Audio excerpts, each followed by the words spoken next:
2 of the college football season brings Eastern Michigan home for their home opener as they take on Long Island here in Ypsilanti. We welcome you inside the factory for game 2 of this college football season. I'm Dan Gutowski, joined by Ryan Cavanaugh. Ryan, both of these teams gave up a lot of points last week, but for Eastern Michigan, they've really got some work to do. Well, I'm just happy I'm not a player on the defensive side of the ball in meetings all week, because defensive coordinator Ben Needham was not happy and didn't find a lot of positives from last week's performance for the Eagles. However, it's college football, which means tonight they have an opportunity to fix the mistakes from last Saturday. Long Island took a shutout loss at Florida last week. Their offense has to improve tonight.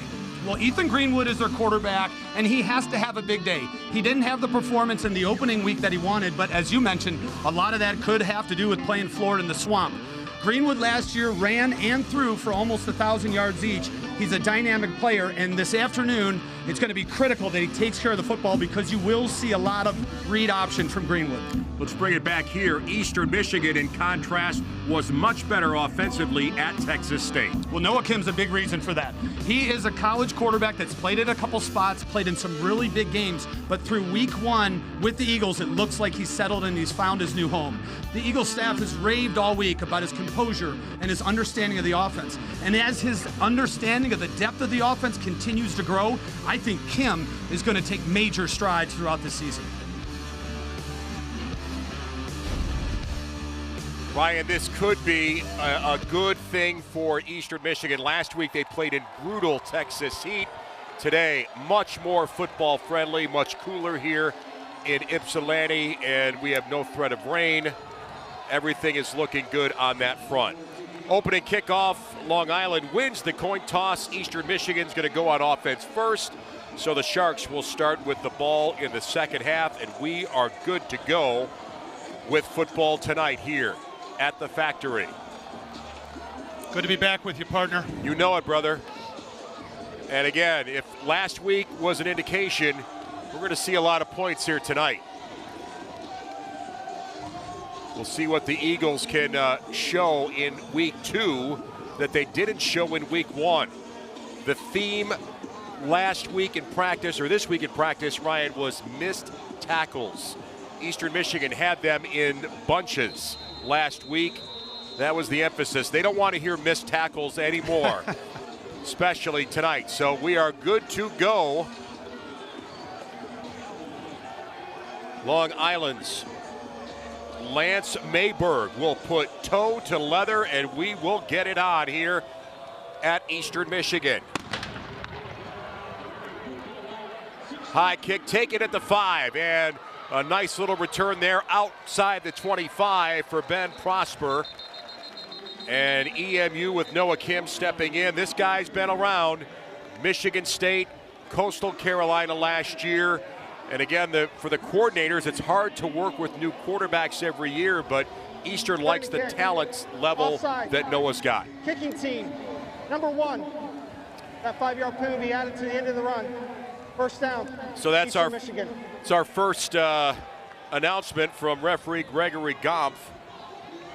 So early on, we've got our first flag, and that's going to move Eastern up a few yards. I am surprised there's not more offsides on kicking, like kickoffs, because they're all running and they're all moving at different paces. The time up that kick seems very difficult to me, but you also rarely see flags on it, Dan.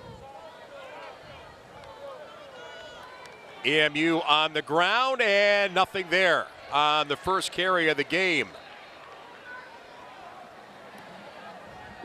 That's kind of a big fat nothing burger for Eastern Michigan's Tavier Dunlap. And we've already got an injured player on the turf for Long Island. Officials timeout for injury. We're going to take a timeout here and address the injury. No score. We're underway here at Eastern Michigan.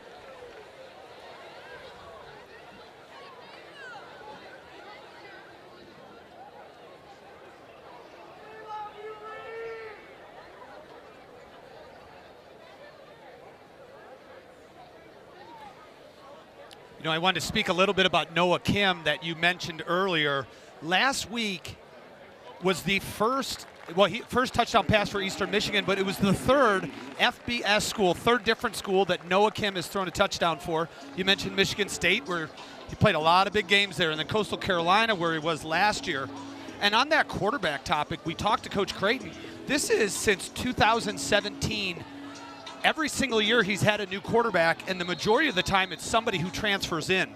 And that's something we could talk about throughout the night as it goes on, Dan. But the familiarity of the offense for his quarterback, Noah Kim's been picking up on it quickly. That was Kesney Brown, who walked off under his own power.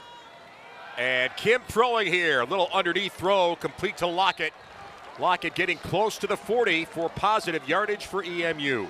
Lockett's a guy that they really want to get involved in this offense. And I talked about familiarity with an offense. Both Kim and Terry Lockett Jr. played together at Michigan State. So this is a bit of a reunion for these two. And I look for Kim, when in trouble, to look for number 2, Terry Lockett Jr. Empty backfield for Kim. And the Eagles keep it on the ground, and they don't get about 5 yards or so. Solid tackling there by Long Island.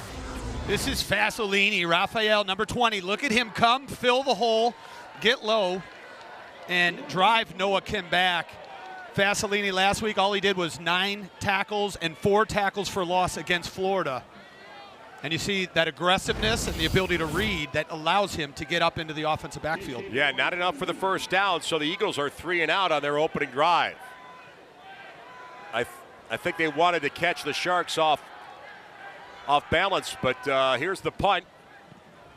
And that is a very good-looking punt and fair catch at the 10-yard line. So the Eagles get a good punt, and the Sharks get the ball on offense. And you got to think Long Island. Let's reflect back to last week, Ryan. They're in the swamp, about 90,000 plus. That is a big, big stage to play on. Certainly not 90,000 here today. So whatever growing pains Ethan Greenwood went through last week offensively, you got to think they're going to take some steps forward tonight. Well, it will be easier for him to communicate with his offense without 90,000 people screaming at him. On the ground and nowhere to go. That's Cam Ingram on the carry. Llewellyn, one of the tacklers for EMU. Eastern crashing hard. Dan, last week, Long Island intentionally played 3 quarterbacks in the first 3 snaps. On the first snap here, we just saw Lucas Tazzani, number 11 under center. And I think Tazzani is next to Greenwood in the backfield. Talk about unconventional. They're going to throw on second down, and it's knocked away. Chris Howell on that throw, but incomplete. So the Sharks cannot convert on that play. Well, this is Chris Howell throwing the football. We expected to see Ethan Greenwood. We've now seen Lucas Tazzani and Chris Howell both in a quarterback. And let's see who eventually he'll get there, right? Well, he's there now. He's calling the plays that come out of the huddle. So our first opportunity to see Ethan Greenwood under center, or at least behind center.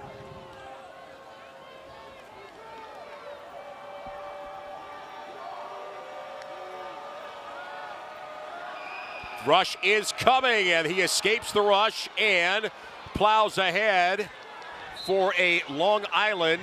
I don't know if he got it or not, but he's pretty close.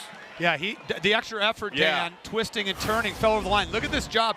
And when you have a dual threat quarterback like Greenwood is on Eastern Michigan, you got to keep your eyes on him. So here, when he breaks the pocket, huge block by Grayson Lewis. Look at Grayson Lewis just steamroll the linebacker, and that allows Greenwood to get the first down yardage. 11 yards on the run.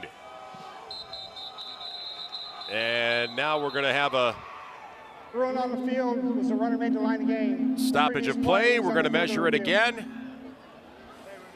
Make sure that he got to the first down marker. Look at number 75 in the middle. Greenwood actually gives Grayson Lewis a push right there, and he just rolls over Paterno.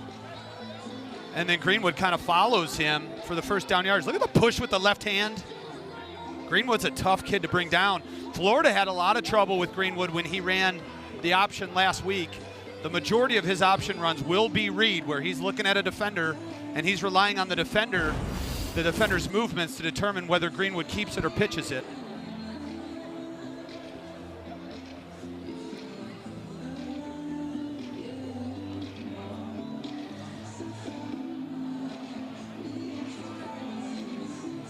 And I'm not sure if they're going to check and see if maybe his knee hit the ground first before his progress stopped. That's usually kind of where these things go. But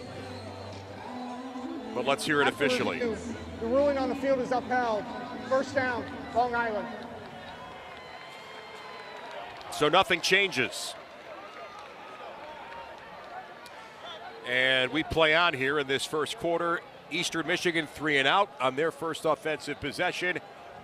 And the Sharks are trying to make a little noise here in this first quarter. Let's see if the revolving door of quarterbacks has settled in for Long Island. Throwing and completing in the middle on that first down. They go right in the middle. And Evan Brooks is on the reception there.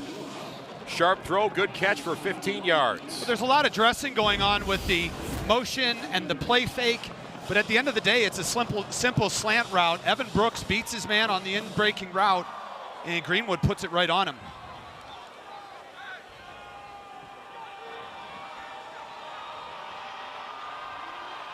Ball at the 35-yard line. The Sharks are on the move. They started at their own 10. Play fake and running up the middle. Big seam there for Greenwood. He is up the sideline. He will get all of it. Touchdown, Long Island. Oh. I'd say for 65 yards and the touchdown, that guy's going to hold that job in that position the rest of today. Well, what's difficult, as I said earlier on the first down run, when you have a running quarterback, you have to be defensively responsible, and that means when the play breaks down, know where he is and contain him. And that time, nothing but Ethan Greenwood, green space, and the end zone. And for a guy who goes 5'11", 200, he was moving. Well, last week, no points, and they waste no time getting on the scoreboard here at Eastern Michigan. 7-0, the Sharks strike first at Eastern Michigan. 65-yard touchdown run by Ethan Greenwood.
The Sharks strike big.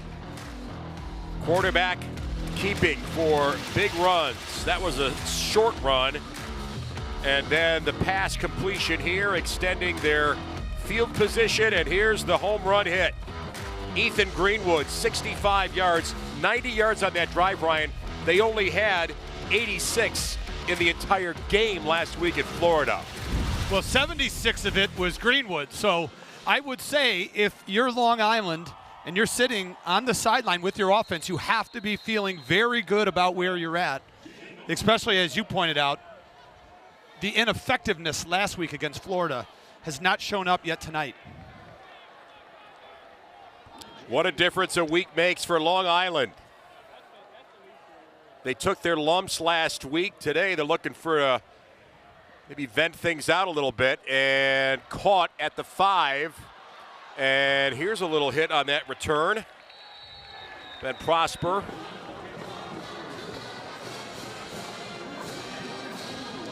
So the Eagles are going to set up shop. It's Javen Norman on the return for Eastern. Eagles are going to set up shop.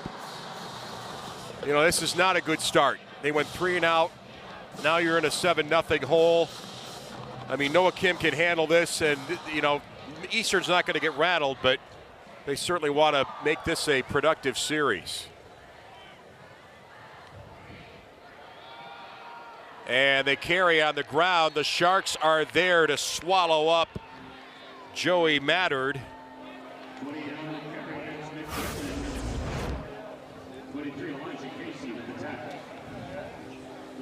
Dante McMillan, the one on the ball carry correction.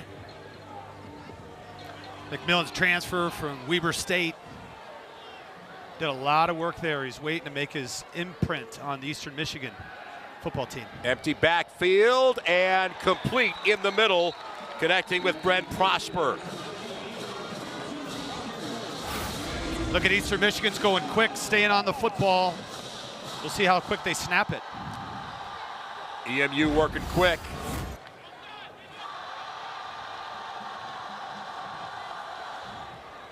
Now they slow things down as Kim settles in. Eagles get their first down, but they got to get some more here. They throw opposite side and complete in the seam. Another EMU first down. A zip pass to Joshua Long. And the Eagles move the chains with authority. 13-yard gain there.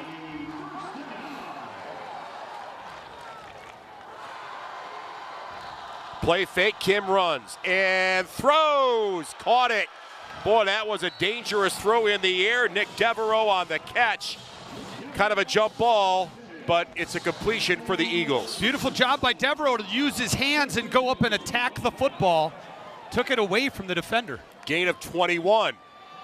Eastern on the ground, and oh, ball is loose. And the Sharks think they've got it. They're jumping all over. Oh, they're going to scrap for it. Oh, that ball just got knocked sky high. Fumble, recovered by the offense. Second down, Eastern Michigan. Oh, boy. I think this is Jalen Bell, number 6, who gets a piece. There he is. Look at number 6 come in, punches the football out from McMillan. And I don't know how that Dante McMillan got back on this. That's like an early Christmas gift there for Long Island. Oh, boy. They're going to wish they could have done that a little differently, but the Eagles are going to stay on the ground. Big hole in the middle, and finally stopped after a few yards. Tavier Dunlap on the run. Eastern gets another first down. They're moving fast, and they're moving efficiently.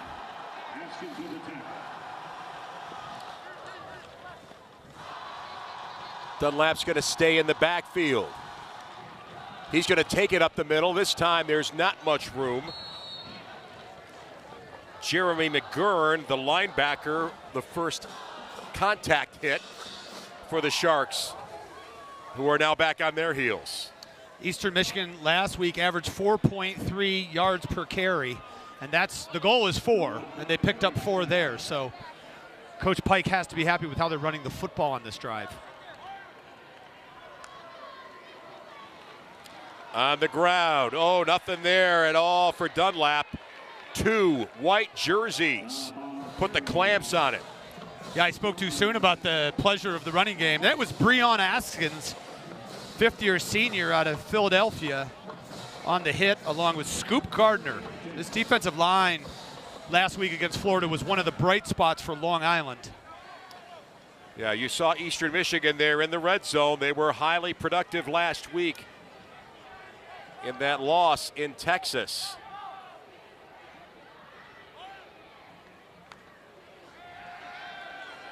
Kim with some rush, and that was to really nobody.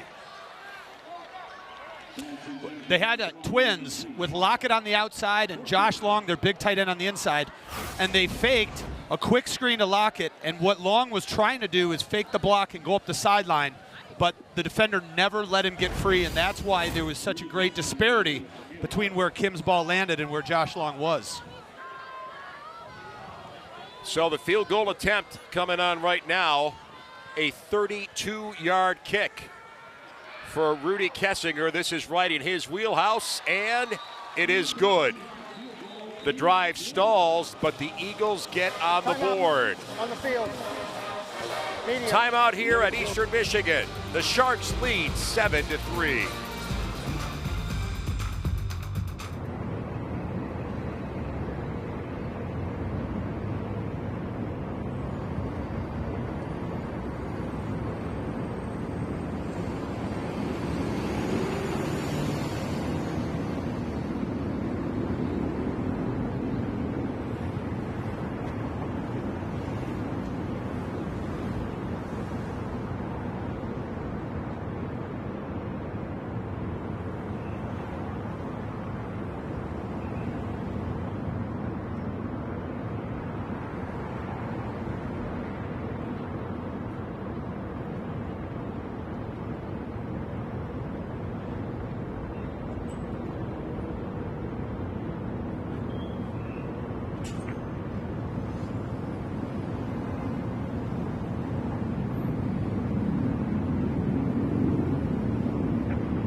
We had 20, I think it was 27 missed tackles.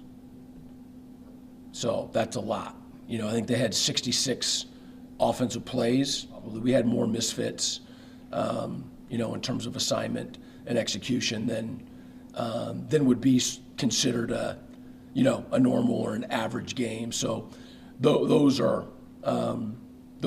fundamental things that have to improve dramatically in order for us to play good defense. That's Eagles head coach Chris Creighton, who is not much happier right now than he was when he made that statement earlier this week, because a 65-yard touchdown run where Greenwood was not touched is the only touchdown in this game so far. And the Sharks will have the ball again after this ball goes into the end zone. Eastern scoring drive, 10 plays, 58 yards, finished off by the 34-yard field goal from Rudy Kessinger. You mentioned Greenwood last year. He was second team All-NEC, third team All-American. He ran and threw for almost 1,000 yards, but he didn't take over the quarterback position until conference play. So in the grand scheme of things, limited action in the sense of taking 3 or 4 games off and still putting up those numbers. Big reason why the expectations are so high at Long Island for Ethan Greenwood. Greenwood handing up the middle, not much there. Maybe a couple of yards on the fall ahead by Cam Ingram. Marco Paterno, who had 5 tackles last week against Texas State, coming up to make the hit from his linebacker spot. No relation. Spelled differently than Now, Joe it is Paterno. spelled differently, right? Yeah. Gain of 4 on first down. They're at the 29. And they fake the end around. They throw. Oh, nice ball tipped. Incomplete. Let's give some props. How about Hector Gonzalez getting those meat hooks up there to knock it down?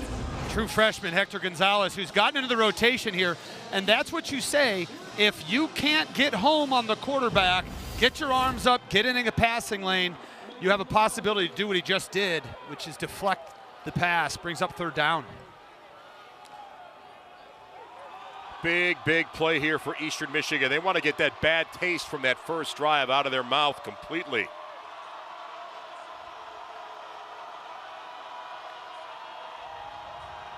Greenwood's got a lot of time to throw. Incomplete. Pretty good throw, but the coverage was there. And he was looking right at Jaden Simpson, but could not pull it in. Yeah, he threw it behind him a little bit. If he puts that ball out in front towards the sidelines, I think that's first down yardage. But when it's on your back shoulder, he had to reach back. And coverage with Caleb Coley, he was behind him, so he was actually in a position to knock it away. A better thrown ball, I don't think he is in position to do that. Juan Salas standing deep to return, and the punt a little offline, but it takes a Sharks bounce. And there will be no return, and Eastern Michigan is going to start with the ball at their 15-yard line. The Eagles back on offense, trailing 7-3. Media.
All right, time for the big reveal. Impact players, Ryan, who we got?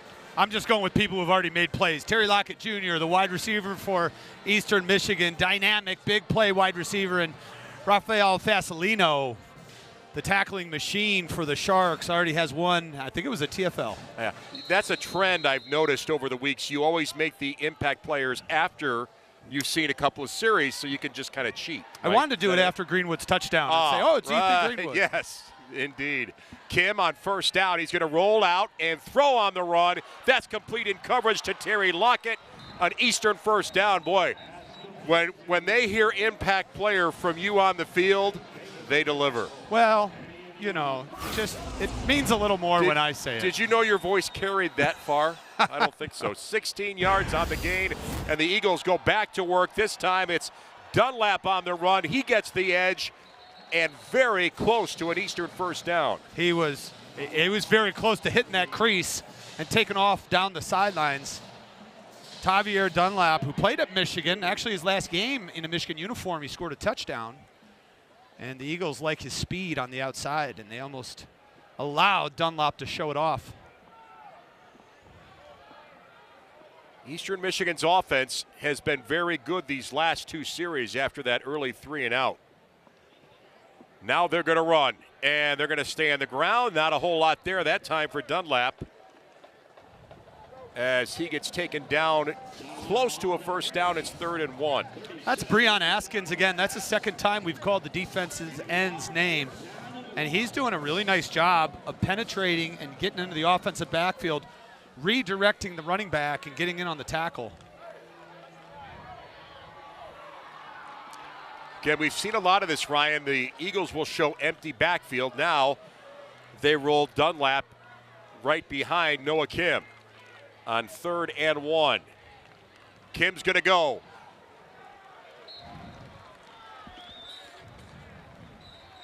Enough for a first down, not a big splash, but there it is. You know, it's interesting when they got to 2nd and 2 after that first yard carry by Dunlap. Usually you expect offensive coordinators to go up top, take a risk, because then you have 3rd down to do a play just like that to get your short yardage. But Coach Pike, offensive coordinator for Eastern Michigan, keeping the ball on the ground. Kim's got some time now. He just unloads, and he gets drilled. That's Dunlap on the catch, but that was just going to be a whole lot of nothing, and Long Island is right there to put the hammer down.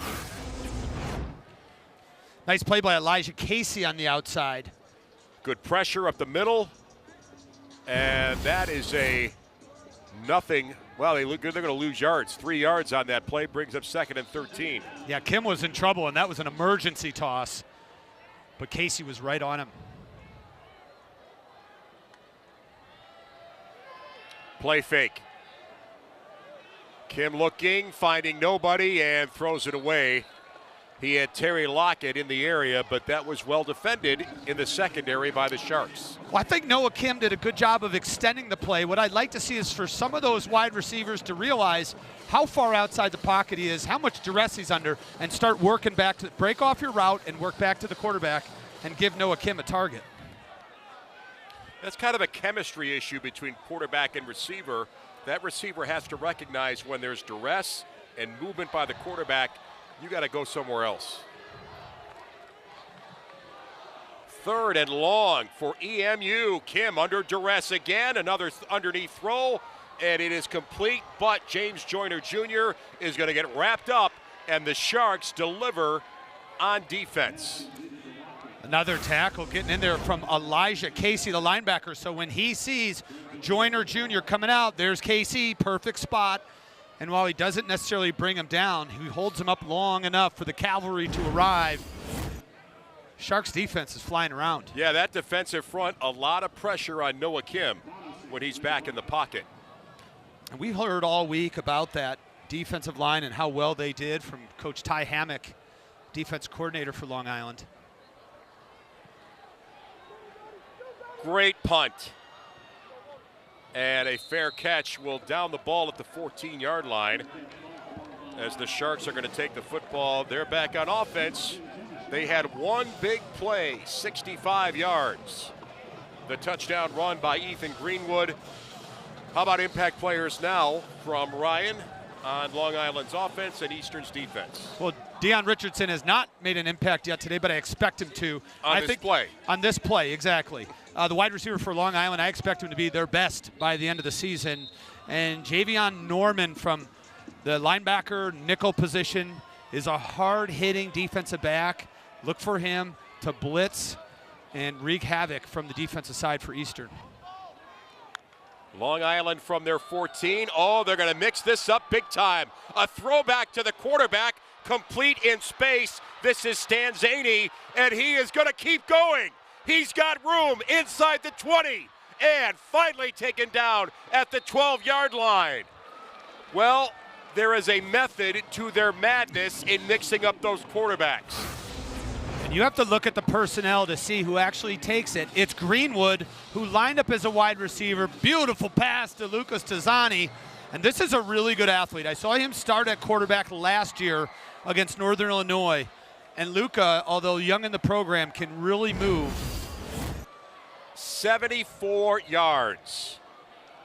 One quarterback throws to another. Unconventional for sure. Now here's Greenwood under center.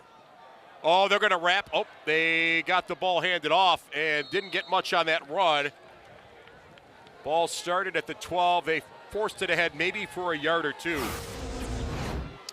Good penetration off the edge. It's Barry Manning on the safety blitz, but they handed the ball off. That's O.J. Ross, formal name O'Shawn. But he goes by O.J. And we got a 2nd down and 10 from the 12-yard line.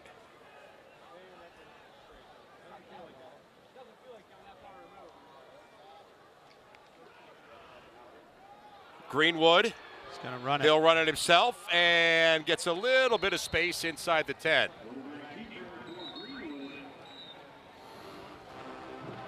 Well, there's nothing more unnerving for a defensive coordinator than trying to manage your unit when you've got trick plays coming right and left. The first big play for Long Island, Ryan, not a trick play per se, but the last one was. And Eastern Michigan, you know, they're in a bad spot right now. Ball inside the 10. End of our first quarter here at the Factory. A 7-3 road lead for the Sharks from Long Island. More coming up from the Factory when we come back.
Long Island starting with a big scoring run, and now they're in another good position.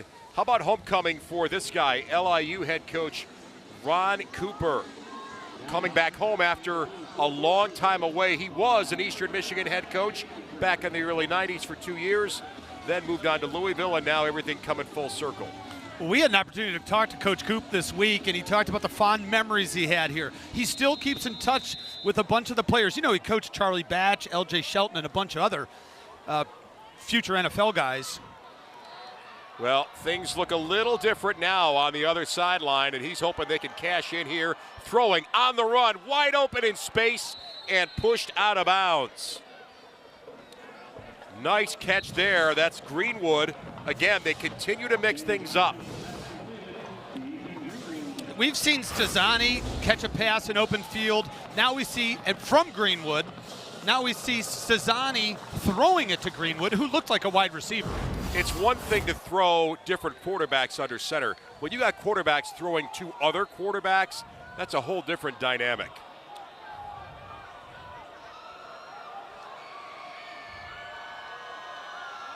Certainly does keep you on your toes. The Sharks inside the 5, handoff, and not enough push there on the run. And they're going to drag them all the way back, but that's really nothing.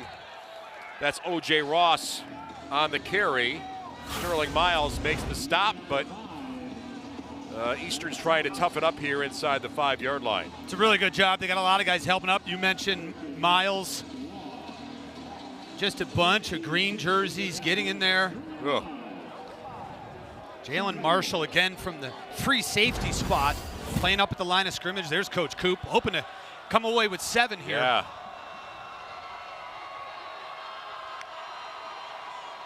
Quarterback keep, and end zone. Touchdown, that's Greenwood again. Rushing for his 2nd touchdown of the day. Well, they kept running zone read, and they gave it, and they gave it, and Eastern Michigan pinching down in the center in the A-gaps. Greenwood sees it, keeps the football, able to dive into the green end zone off of the gray field. And Greenwood, 2 touchdowns early, and Long Island has shocked the crowd here in Ypsi. Yeah, the Sharks are definitely not in the swamp tonight. 6 plays, 88 yards. On the field is a touchdown. The previous play is under further review. Okay, we'll take a look-see at that, but we'll continue with our read-through of the drive. 3 minutes, 31 seconds, and Ethan Greenwood, the 2-yard run. Let's see where they may have. Yeah, Sterling Miles. Yeah, I can see. Maybe that's worth a look-see. His right knee hit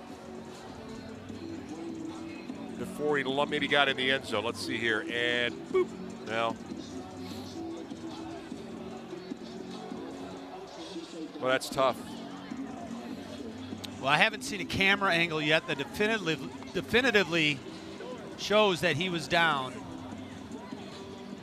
That one being slowed down might be the best. This is a good one here, and yeah, but he's over. I mean, He's his knee over. touches. Yeah, I don't right. even know if it touches down behind the goal line. I get it. I get it. It almost lands in the end zone. This should be a quick review. Yes. After review, the ruling on the field is upheld. Touchdown, Long Island. Well, Ron Cooper has been all over the college football landscape. And in talking to both coaches this week, Ryan, I guess the vibe that I think we got was Eastern Michigan really had more work to do because Long Island going to Florida, you know what's going to happen there. It's just a matter of, how drastic the winning and losing will be. But we've got Long Island on the right track. A 14-3 lead here at Eastern Michigan. The Eagles will have the football when we come back.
We're going to take a look at some of the key plays from that scoring drive where Long Island has caught Eastern Michigan off guard. A big reason is, what are they doing with their quarterbacks? They've got Stazani at wideout.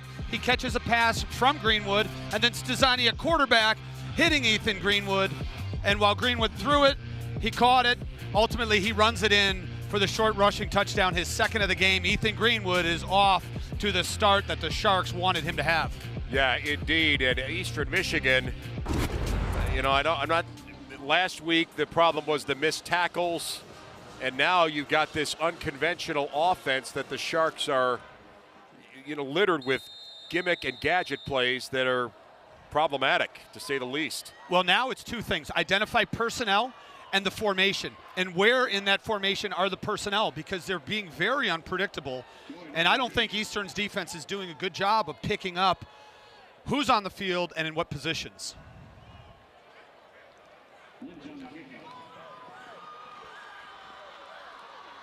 Ball returned, pretty good return.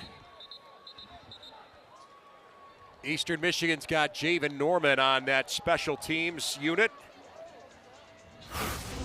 And he returns it for the Eagles. Side, kicking team, number 13. That 5-yard penalty will be added to the end of the kick.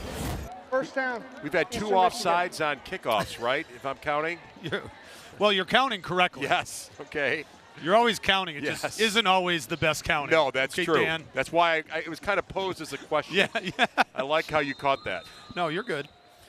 Well, so far. Let's see what Eastern Michigan can do. They are trailing by 2 scores here early in our second quarter in the Eastern home opener. Kim, not much downfield. He'll run and get a few yards, but not much. I think the offensive line for Eastern Michigan is giving Kim time. He's just having a real difficulty of finding open receivers. Now, that could be due to the coverage of Long Island or Eastern Michigan's receivers not creating that separation, and maybe even Noah Kim not seeing open receivers, but they have not been able to drive the football downfield to open receivers thus far. That's a gain of 3.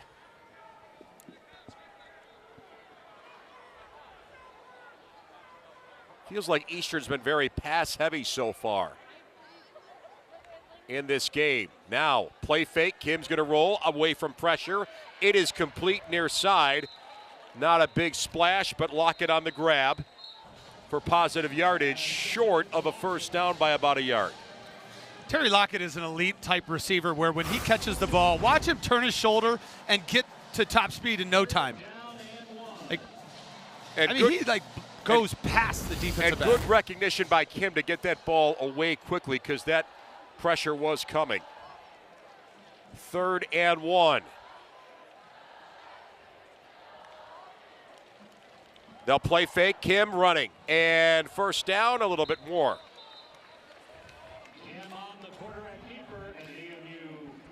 Long Island was putting everybody in the box, and you see the linebacker sneaking in as well. Jeremy McGourn was showing, and as soon as he saw the play fake, he turned his outside shoulder towards the center, and that's a keep read for Noah Kim, and he was able to get around the edge and beat McGourn to the first down sticks.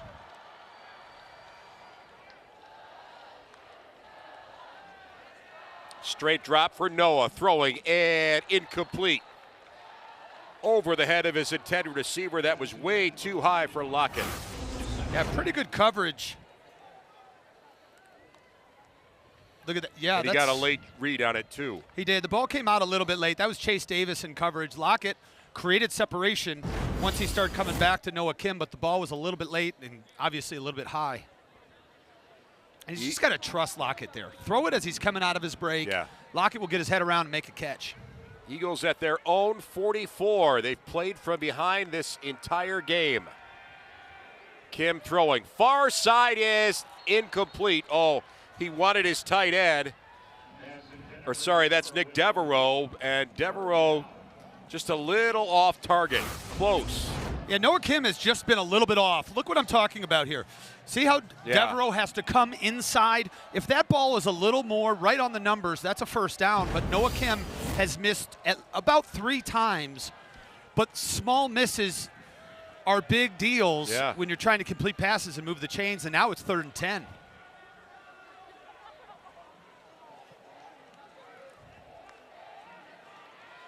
Kim will keep and got some room in the middle. Off he goes. And forced out after a big run, almost to the 35.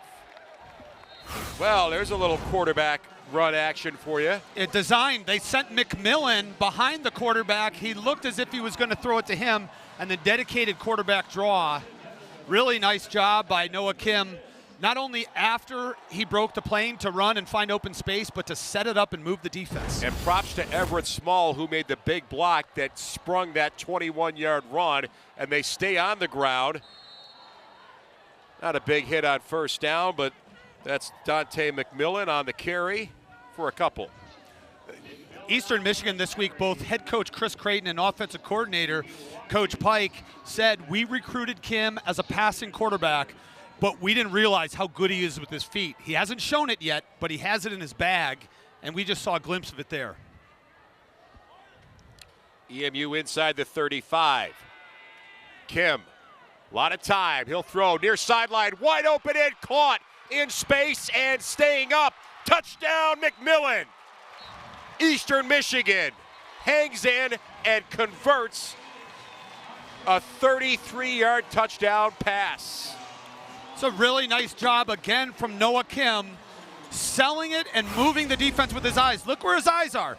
He's looking left, and he knows McMillan's wheeling up the right sideline, and by the time he throws it, there is nobody in the vicinity of Dante McMillan. Great effort at the end to get into the end zone, but it all starts with Noah Kim and where he's looking, because that's where the defense is going to go to.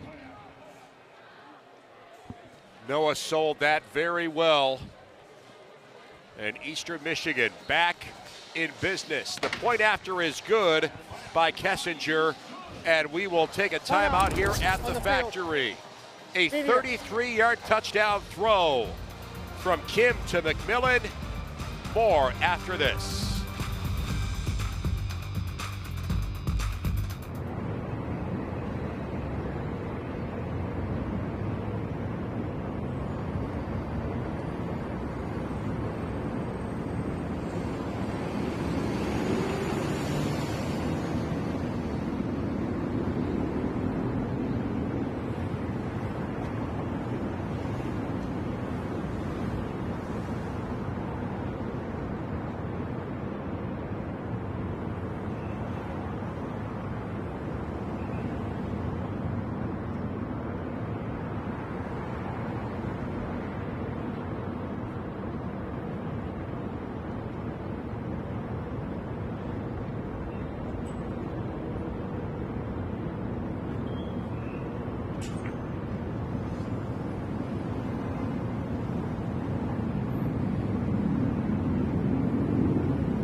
Of ESPN College Football is all in one place this year with the all-new ESPN app. Unlock with the ESPN Unlimited plan or log in with your TV provider. And you won't miss plays like this if you've got the ESPN app. Noah Kim busting it out. The 8-play, 70-yard drive is finished off with the McMillan 33-yard touchdown catch. Really nice work for the Eastern Michigan offense to get back on track, and they're starting to feel it a little bit. You can see the momentum. The question is, does it carry over to the defensive side of the ball, where the struggles quite frankly, have continued from last week. Yeah, this is kind of like last week for Eastern, where they were always trying to play catch-up in that road game and never could get a lead. Then in the third quarter, everything kind of came off the wheels, but they want to get a lead in this game before halftime. So we'll see if the defense can kind of get settled in. But again, let's give credit to the Sharks.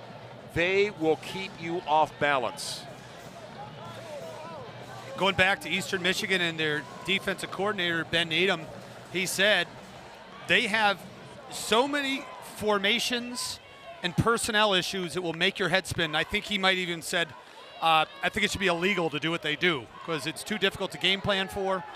But thus far, it has been a recipe for success for Ethan Greenwood and Long Island's offense. Greenwood under center. He'll step back and throw. Pressure is coming. He avoids one would-be tackler. Now he's got room up that sideline, and he takes the safety route into his own bench. But Eastern Michigan almost had a big play there. Look at Hector Gonzalez, the true freshman, with great penetration. Greenwood somehow feels it, pirouettes out, and he's dangerous when he gets out into the open space. You know, Gonzalez is a true freshman. We've already seen him make potentially 2 big plays. I mean, he is very good at getting into the backfield from his defensive end position. Right now, Long Island's having trouble blocking Hector Gonzalez. 6'4", 246, but that dude can move. Now, quarterback keep again. He fakes the toss and runs into a pile of green jerseys. So Greenwood with a modest gain is going to bring up 3rd and maybe 5. There's some fire coming from Messiah Blair, number 53.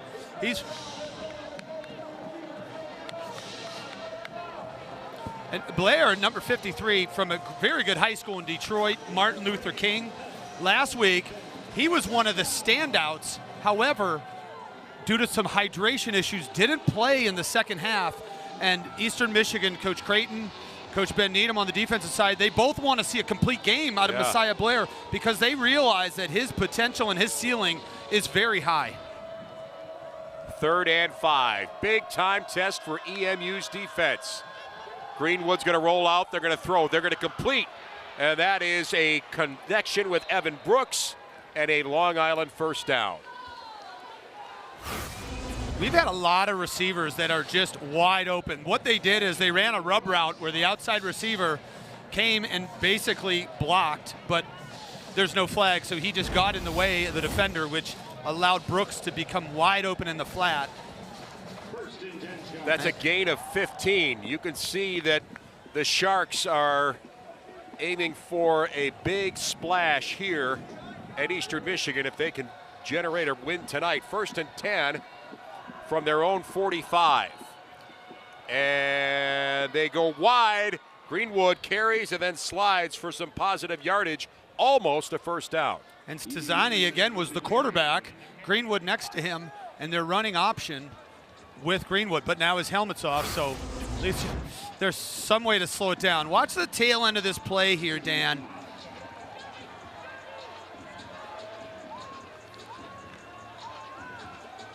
Very strange, just the way he came down. His helmet didn't come off, so Greenwood took himself out of the game, and it's something to keep an eye on because it looked like he wasn't in danger of being hit, and he took himself down. But Stazani is going to stay in at quarterback. Yeah, they're checking him out right now on the sidelines. Didn't look like it was too serious. Long Island. But the Sharks are going to call a timeout. We will break here as well. 7:21 left in our second quarter, and the Sharks lead here at EMU.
We have seen a lot of wonderful things from Ethan Greenwood tonight for Long Island, but boy, if this turns out to be something major, this is a big loss for them. Yeah, I certainly don't want to speculate. One thing that I notice is when he goes down, look at his right hand. He switches the football, and then his right hand goes to his right thigh. And you see him right now being worked on. And these guys here, the medical staff for Long Island, might get the MVP award if they can get Ethan Greenwood back on the field because he's been dynamic. Yeah. So they roll with Lucas Stanzini at quarterback. And nothing really happening on that run. They are moving closer to midfield, but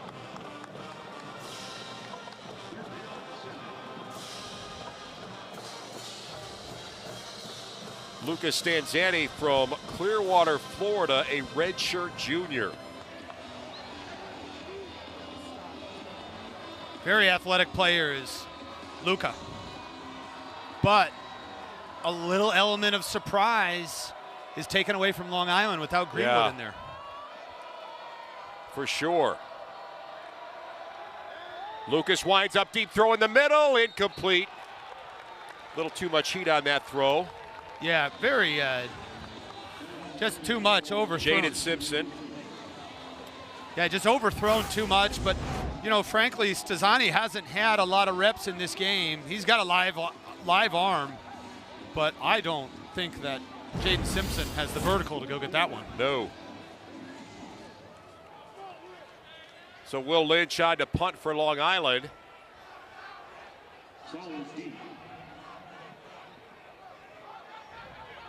EMU's return man will let it go, and it'll get down to about the 20. So, good things happening for Eastern Michigan. They move the Sharks offense off the field. Of course, we'll try to monitor the Ethan Greenwood injury. But for now, Eastern Michigan can see if they can build on what their offense is doing and get a lead in this football game.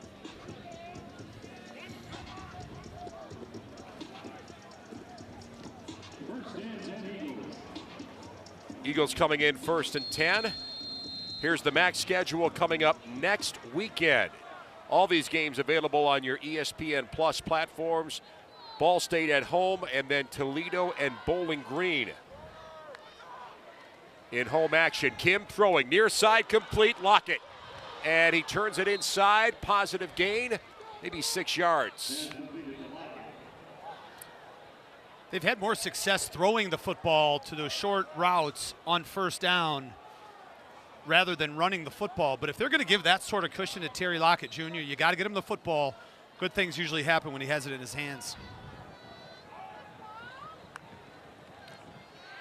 Kim throwing, zip pass in the middle, connecting to the tight end. That's Tanner LeMaster. Eastern Michigan catching the Sharks a little off balance in this up-tempo passing game, gain of 12. And I like what they're doing. You know, they're using a number of players. Last week, they completed the footballs to 10 different Eagles. And when they spread it around, it makes their offense less predictable. Handoff, McMillan in the middle, outside to the 42. It also opens up the run game. You know, you start throwing the football, lessens them up a little bit on the defensive line. Linebackers are thinking less about coming up. Kevin Bork with the tackle from the linebacker position.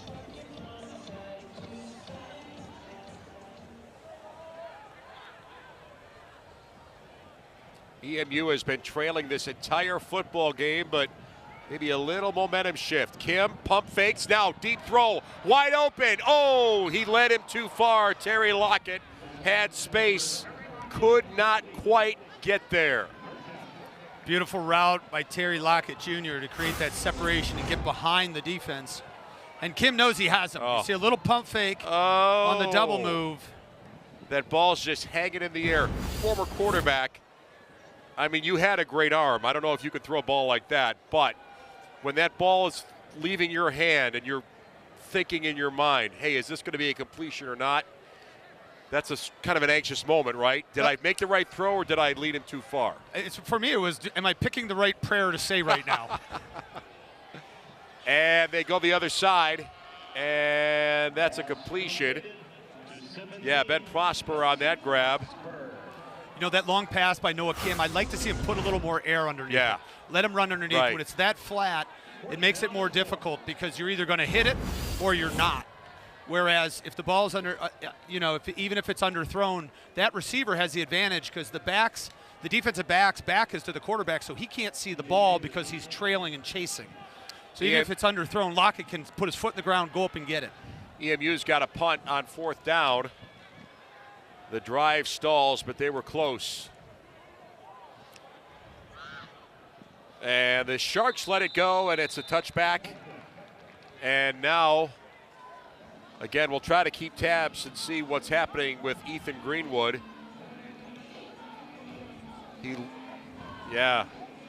Again, he left early, or he left in the last series with what looked to be a non-contact injury, and for now, we only see Lucas Stanzani coming out here to run the offense for Long Island, and there's Greenwood, no helmet. That's not a good sign. When he's not carrying his helmet, it's a terrible sign.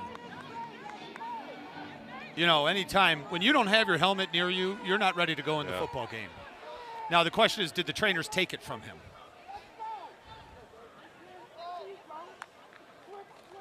Stanzani hands off on 1st down, and they get good yardage up the middle. O.J. Ross getting some touches.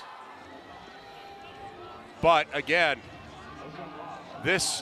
just the loss of that one player, Greenwood, changes the whole philosophy of what Long Island has been doing well so far today. So it's not just that you lose the player, you lose kind of the whole mystery part of what you do.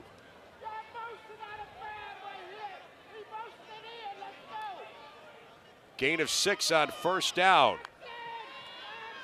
Sharks keep it on the ground, and Eastern Michigan able to slow that run. Going back to the injury to Greenwood, if your offensive coordinator, Court Shankweiler, up here in the booth, you're probably taking a red pen and just crossing off a bunch of plays. That's out, that formation's out, and it's because that guy is out. So much of what they do is predicated on the skill set and the versatility of Ethan Greenwood. So 3rd down and 2. We are inside 3 minutes left to go in our 2nd quarter. Long Island has led the entire game. Quarterback keep. Now they toss, and that's going to get a 1st down, but that was a tough run. Ross on the carry for the 1st down. EMU almost stopped it. Well, this is an excellent job of running the option because Stanzani takes that defensive end and doesn't allow him to play him and Ross. Joshua Scott comes up to make the hit, but not before Ross gets 1st down yardage. Not a lot of teams run the option. First of all, it's hard for a quarterback to do, and second of all, you're putting your quarterback in harm's way when you run that play. But, I mean, outside of Army and Navy. This is a 2-minute timeout. 2 minutes left in our 2nd quarter. We'll break here at Eastern Michigan. The Sharks lead the Eagles by 4.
schematically, personnel groups, and then a lot of what they do ends up being triple option, right? The new age of triple option. So he's got lots of different options, that he can exploit a defense. And so, we've been talking about discipline, specifically defensively, since back in January, and the discipline with some of the misfitting, that we had was an issue. And now when you start seeing a weapon like him and the way that they run their offense with the multiple options and the multiple sets and the multiple personnel groups, we've got our work cut out for us.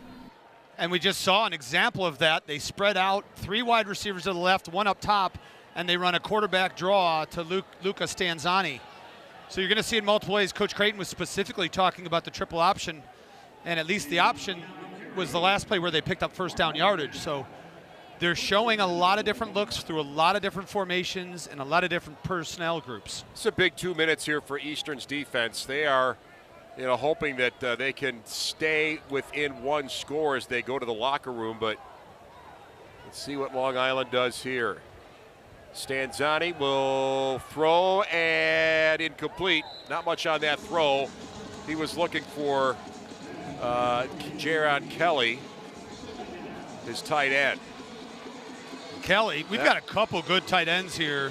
Jaron Kelly and for Eastern Michigan, Joshua Long. Both of these guys look like I'm going to play on Sunday type tight ends. That time Stanzani a little bit too far out in front of Kelly, but that is an imposing figure. 6'7", 260 from the Cincinnati area. 2nd down and 10. They're going to try run wide here and get a little bit. Not a whole bunch, though. That's Tysell Spencer. And he goes out of bounds. I assume that benefits Long Island, who still has 2 touchdowns. Sorry, that's Cam Ingram on the carry. And stops the clock on the run out of bounds. I don't think Eastern wants to get the ball back as much as they just don't want Long Island to score. Absolutely. And the kicking range, as Coach Coop told us this week, I think the 35-yard field goal is what he was talking about, is the range of their kicker. And most importantly, Long Island's going to have the ball to start the second half. So you really want to keep this a 1-score game. Nice curl route. Oh, the official gets tangled up right in the middle of that. Oh, boy. That's tough. That's the umpire, Scott Jones. Let's see. That's the hit of the night. He's like, get me out of here. Boom. Well, everybody, O.J. Ross got him, and then you see Makai Gilbert from the defensive end position, and he puts Ross right on top of the official. Little underneath throw, bobbled, and caught. If you're Eastern, that's an okay. You're going to cause Long Island to burn a timeout. Yeah, you can live with that. I mean, look at Jaron Kelly right there, number 7. Well, he's going to squat down as soon as I wanted to talk about how imposing of a figure he is, but that is a good-looking tight end.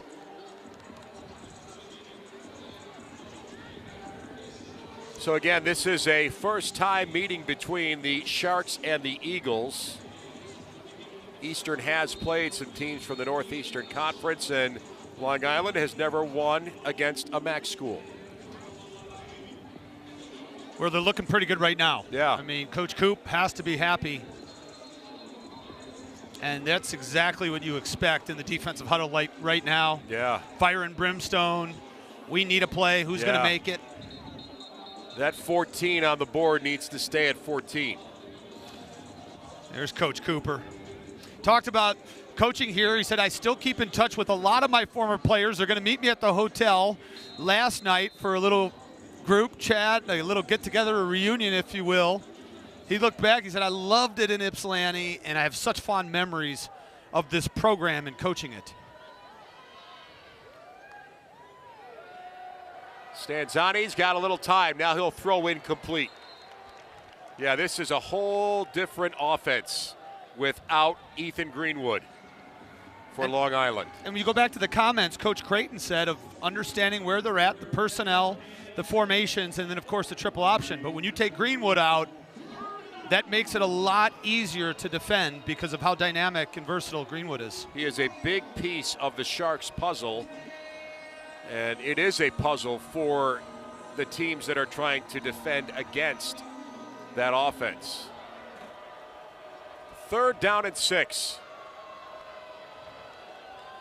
Stanzani's got pressure coming. He rolls out, and he'll just unload it incomplete. Really good job by Joshua Scott to knock it away. As well as I think that was Paterno, the linebacker, who was keeping Stanzani in front of him. Because when Stanzani, it's Paterno, and you see Scott reach around, knock the ball away from Deion Richardson. Yeah, this was an interesting decision here. I think Long Island's doing the right thing by punting. You don't want to give Eastern Michigan a short field. Yeah, they're going to take this. This is a pretty good first half for Long Island. They don't need to get too crazy here. And Eastern's going to let that ball go. And, it takes a Sharks hop down to the 3.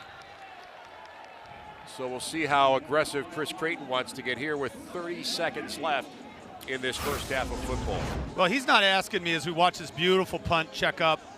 I don't think Coach Creighton's asking me for advice on what to do here, but I think victory formation's not a bad idea. Yeah. You know, a lot of times they'll hand it off and hope maybe we pop one, but back inside your 5-yard line, Long Island has 1 timeout. It's 2 knees at most, and you go into the locker room, you make your adjustments, and you come out ready to play your second half of football. And again, all the confidence that Long Island had in their offense kind of gets hit on pause with the injury to Greenwood. Eastern on the ground, and they'll just fall ahead for a couple of yards, but feels like they're just going to let this second quarter clock go to 0-0. Nice tackle by linebacker Elijah Casey. He's had a nice half for the Sharks. And I know I sound old, but you're at like the 3-yard line and your quarterback is 4 yards deep in the end zone and the guy you're going to hand it off to is 7 yards deep in the end zone. And I just, I think sometimes it's like, why don't we go under center? Right. And now your running back is 1 yard in the end zone instead of 7. It just, but again, I'm old. First half thoughts. We've got a battle on our hands. Long Island came to compete and they came to come out of here with the win. And I'm looking forward to see what adjustments we see from the Eagles coming out because they got to protect the factory, Dan. This is their first home game, and they've yet to trail this year, or to lead this year, rather. Yeah, here we go. We got a tough game here at Eastern Michigan. The Eagles in their home opener, trailing Long Island 14-10. Our halftime coverage when we come back.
Halftime here in Ypsilanti for the Eagles and the Sharks. The preseason outlook from the NEC and the MAC had each of the schools in the middle of the pack. Does Ryan agree? He will tell us next. But first, let's tell you how you can get all of ESPN college football this season all in one spot with the all-new ESPN app. Unlock the ESPN Unlimited plan or log in with your TV provider.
Back here in Ypsilanti, halftime between Long Island and Eastern Michigan.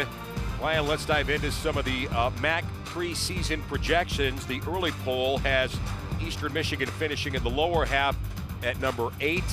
Is that fair? And who do you maybe see finishing ahead of them in the MAC this year? Well, I think this is preseason rankings, but when you consider how many new players are in each program, we just saw what Noah Kim did in the first half. They base it on the new players and performance from last year and what teams are bringing back, but there's so much uncertainty coming into the season that I don't necessarily give all that weight to the standings. However, Central Michigan, who's just below them, had a big win last week. So I look to see a lot of, not turmoil, but a lot more movement than I might expect from the beginning of the season. Yeah, let's flip it now. Long Island projected in a third-place tie within the NEC. And who can the Sharks, or what can they do to grab number one? Well, I think they're doing it right now. Last week at Florida, coming here, they're facing really good competition. And it's like it's like playing at Alabama, and every single week you're going against NFL caliber players. That makes the Saturday games easier because you practice against tougher competition than what you're playing against. Similarly for Long Island, when they get into NEC play, they've played in some of the most difficult environments against some of the best teams in the country. Hopefully that makes it easier to acclimate when they get into conference play. Yeah, that kind of accelerates their learning curve in terms of getting comfortable. First half highlights and our second half kickoff coming right around the corner here at the Factory.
Long Island looking for a road upset win here at Eastern Michigan as we are starting to wind down halftime a little bit. Dan Gutowski with Ryan Cavanaugh. Ryan, first half highlights, a surprising rushing game from Long Island, something they did not have in week one at Florida. Well, so much of it deals with Ethan Greenwood who was just outstanding. Look at him getting into the open here. 91 yards, 2 touchdowns on the ground for Greenwood. That was a long one, and this is just a little deception with the ball, dives to get in. Now the downside is Greenwood left the game, and we don't know if he'll return in the second half. Eastern Michigan responds with a really nice pass up the sidelines from Noah Kim to Dante McMillan as they respond with the touchdown. But right now, Eastern Michigan is getting all they can handle from Long Island, and you look at that, it's 240 yards of offense from Long Island in the first half, and I'm sure that's being discussed in the locker room right now by Eastern Michigan. Sometimes the stats are a little misleading. I don't think these numbers are misleading in any way about why this game is where it's at. No, I would agree with you. Eastern Michigan, we talked about it, they have not got the running game going, and the 62 yards of running is emblematic of that. So I look for them to try to establish that run, but really it starts on defense for Eastern Michigan to try to shut down what is a one-dimension less offense of Long Island if we don't see Ethan Greenwood. We'll come back with more halftime coverage. Long Island leading at Eastern Michigan here in Ypsilanti.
Oh, God, no. Yeah, no. Nope. You got a game plan every week, and the object of the game on Saturday is to win, and that's part of the development is learning how on game day to score more points than the other team. So that's relevant.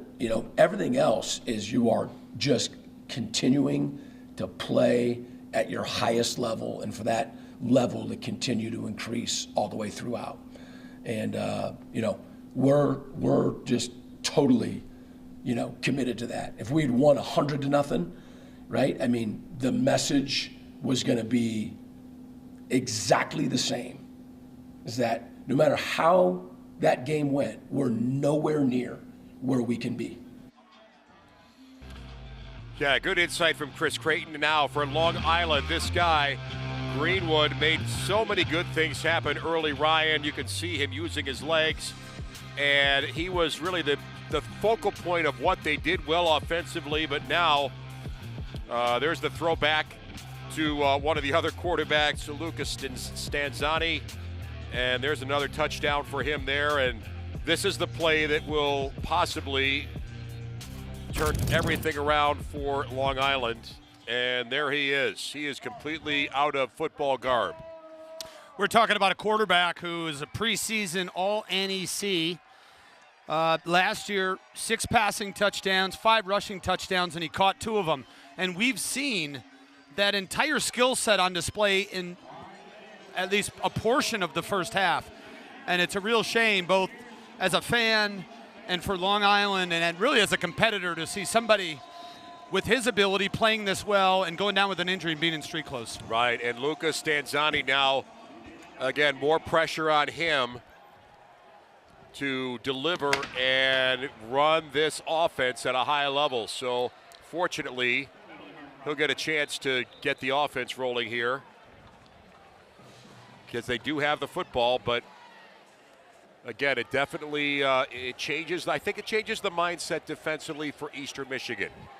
Knowing when your opponent doesn't have that extra card or 2 to play from, their trick bag, that's a good thing to have. Well, it simplifies it from a defensive standpoint, which is even more important when you have an offense with a level of multiplicity in formations and personnel, and Ethan Greenwood himself he's always a question mark when he's not going on the field because you never know what he's going to do or how he's going to do it.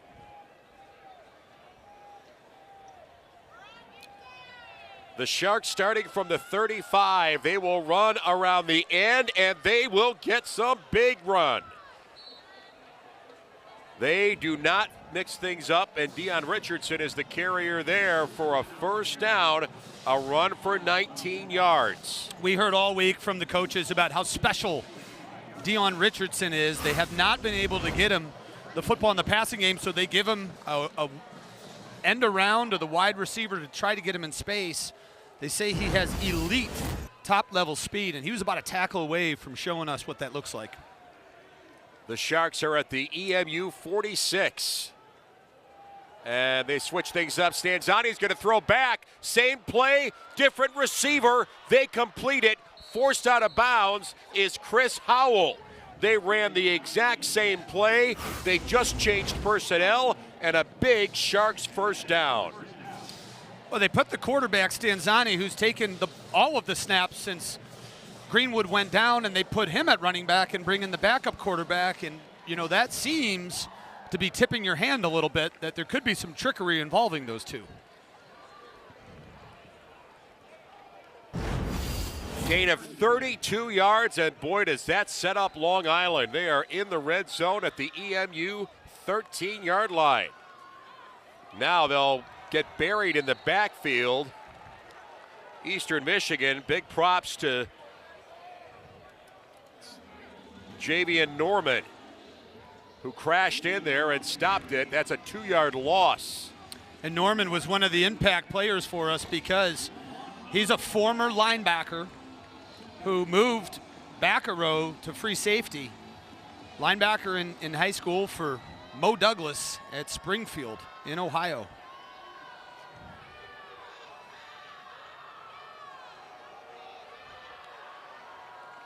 Stanzani. Whoa, look at all that open field in front of him. He's going to pump fake and go off and sneak out inside the 10, down to about the 7. That's a good gain for the Sharks. This was... Take what the defense gives you, right? Well, they had a lot of options of what to give him. They had 2 receivers over there, 1 DB covering him. Watch when the back comes out, there's nobody on him, and there's nobody pursuing to get Stanzani. It just was a strange defensive play where Long Island had them outflanked, and if you almost think that if Stanzani just pulled it and ran, it would have been an even bigger game. So it's 3rd down and 3. The Sharks are at the 6-yard line. On the opening drive of the second half, Stanzani throws and incomplete. Oh, he just could not quite hold on to it. That's Caleb Coley. Just couldn't squeeze it. Oh, that would have been big. Well, Coley comes off. And that throw was terrible. Yeah, he was trying to get to Richardson, and it was... When you say they're not on the same page, I'm not sure they were reading the same book. Oh, I was wondering why you'd roll that one out there. That was sitting in my back pocket. There we go. Partner. There we go. That means a field goal opportunity here for Lance Mayberg.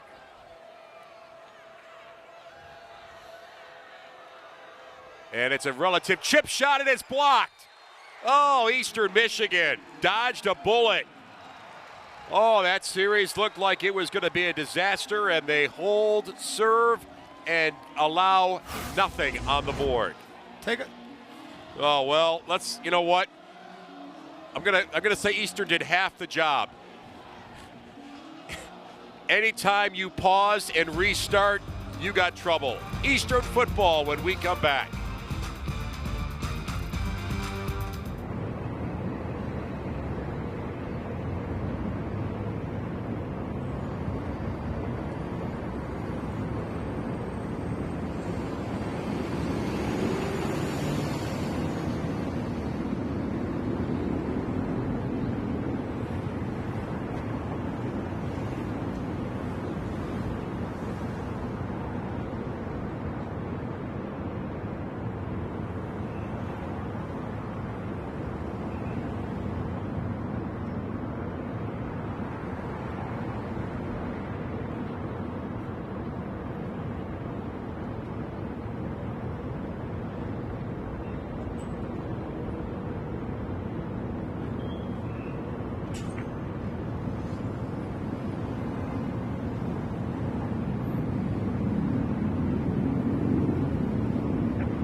Dan, when an extra point or a field goal looks good, it looks easy.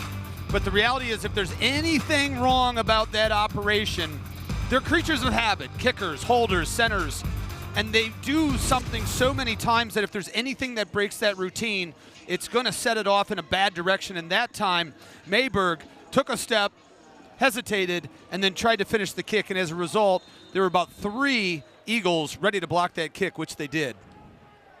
So EMU with a little bit of a spark here. Can their offense deliver? Kim rolls out, and he'll throw, and it is complete in traffic. That is not easy, but instead it's a catch for Eastern Michigan. Terry Lockett on the grab, and the Eagles are hurry up and go on offense after that first down. They had a lot of success in the first half with this high NASCAR tempo. Ooh, running. That's McMillan. Not much. That's a nice play defensively by Rafael Fasolino. Not quite another tackle for loss, but look at number 20 cut into the picture and shut him down. Man, he's quick.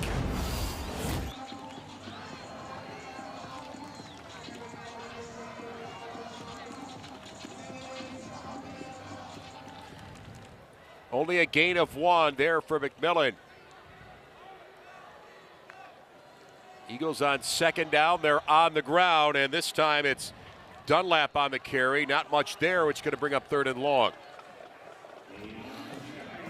Javier Dunlap has not been able to find much running space, and some of it might be because of that guy, Rafael Fasolino, with another tackle.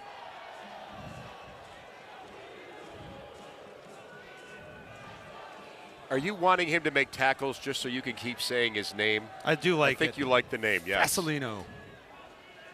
3rd and long, EMU. Kim under duress, and he'll just unload and almost caught. That was a tough throw, but boy, I tell you what, he had 2 guys coming right after him. Joshua Long, it was the intended wideout, but credit Long Island's pass rush here. Well, look at the coverage by Rafael Fasolino. Right on the big fella, knocks it away. I mean, that is textbook from a linebacker. Yeah. And he had to climb the ladder. Josh Long is 6'5", 250. From El Camino Community College. Fasolino is showing up today. Mitchell Thomasak on to punt for Eastern. As their drive stalls. Oh, terrible punt. See if they get a good hop out of it. They do, so it won't look quite as bad in the stat sheet, but that is one he would like to have back. We'll take a timeout. Long Island football when we continue here at Eastern Michigan. Media.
Dan, we've been questioning the effectiveness of the Long Island offense without Ethan Greenwood, and we got some answers. Stanzani to Chris Howell, more quarterback-to-quarterback connections, and then Lucas Stanzani uses his feet. So we're seeing that they can continue to move the ball against Eastern Michigan, but once again, the story of this drive wasn't them moving it, but their inability to finish the drive because of the problems Long Island had with the field goal unit. Yeah, you cannot let scoring chances like that just kind of fly away in the night. You got to get points when you can get them, and now Eastern Michigan will have to try to ride their defense again to slow down Long Island.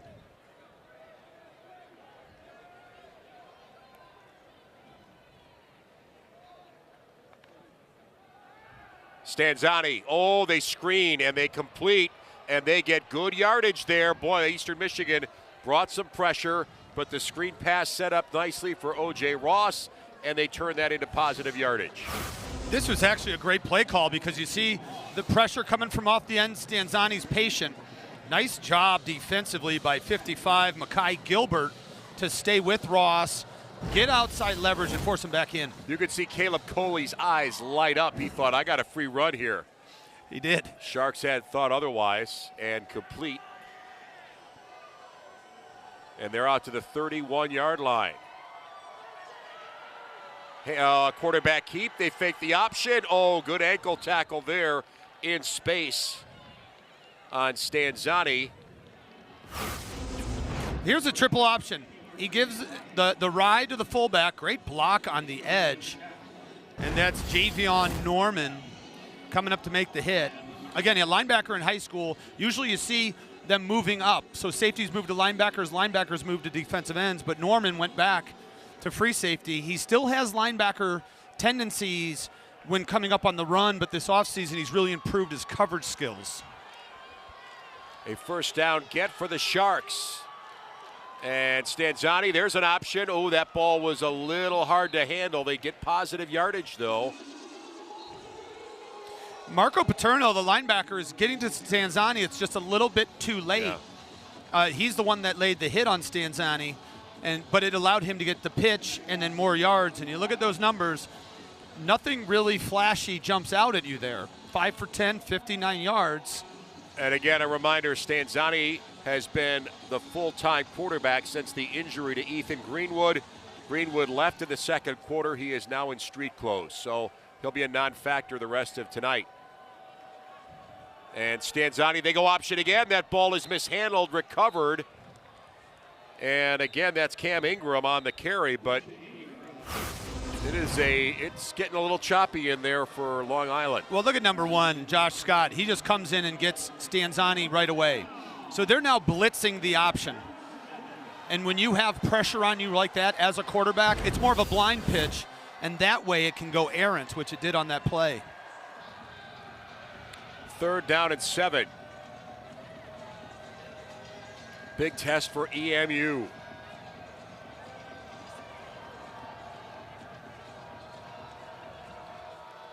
Ball just inside the 40-yard line.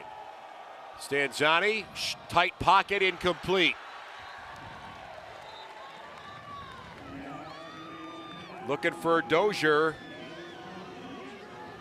but wasn't there. Javion Norman on the coverage. Stanzani threw it, and it hits Dozier right in the hands.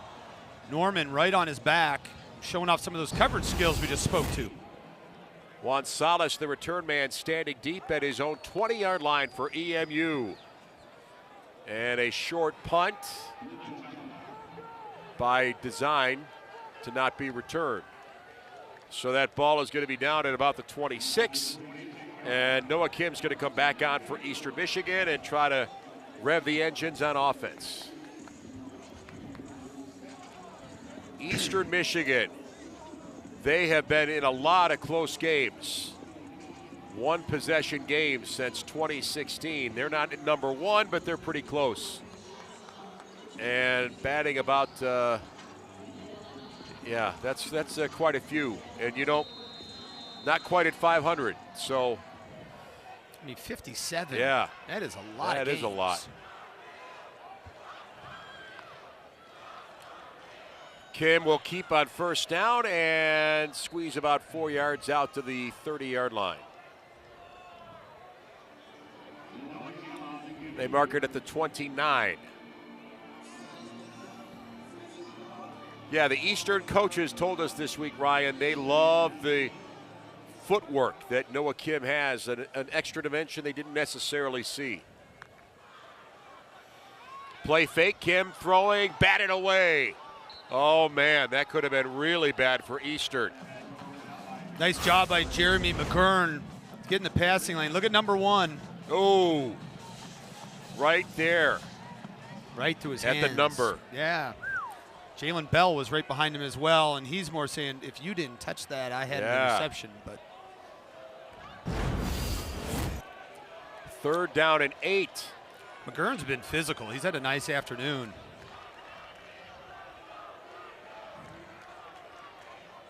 See what the Sharks bring defensively here. Kim's going to have to roll away from pressure, and oh, that was dangerous. It was Terry Lockett in the vicinity, but that ball did not have a lot of zip on it. And Eastern Michigan's going to have to punt. One thing I noticed Noah Kim doing is fading away. So that defensive end was being blocked by the left tackle, Mac Indestead. But as Kim retreats backwards, that allows the defensive end to get off the block and in his face, whereas if he would have slid up inside and put Indestead in between himself, he would have been more centered and had a better chance to deliver the ball downfield. So Tomasek will punt, and the Sharks will probably get good field position. Tomasek's last punt was no good. This one is way better. Fielded fair catch inside the 20 at the 17. Timeout here at Eastern. Long Island with a lead on the Eagles.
Next Saturday, we've got 3 action games for you. Ball State goes first, then Toledo, and Bowling Green is at home against Liberty to finish things off. That's all next Saturday on ESPN+.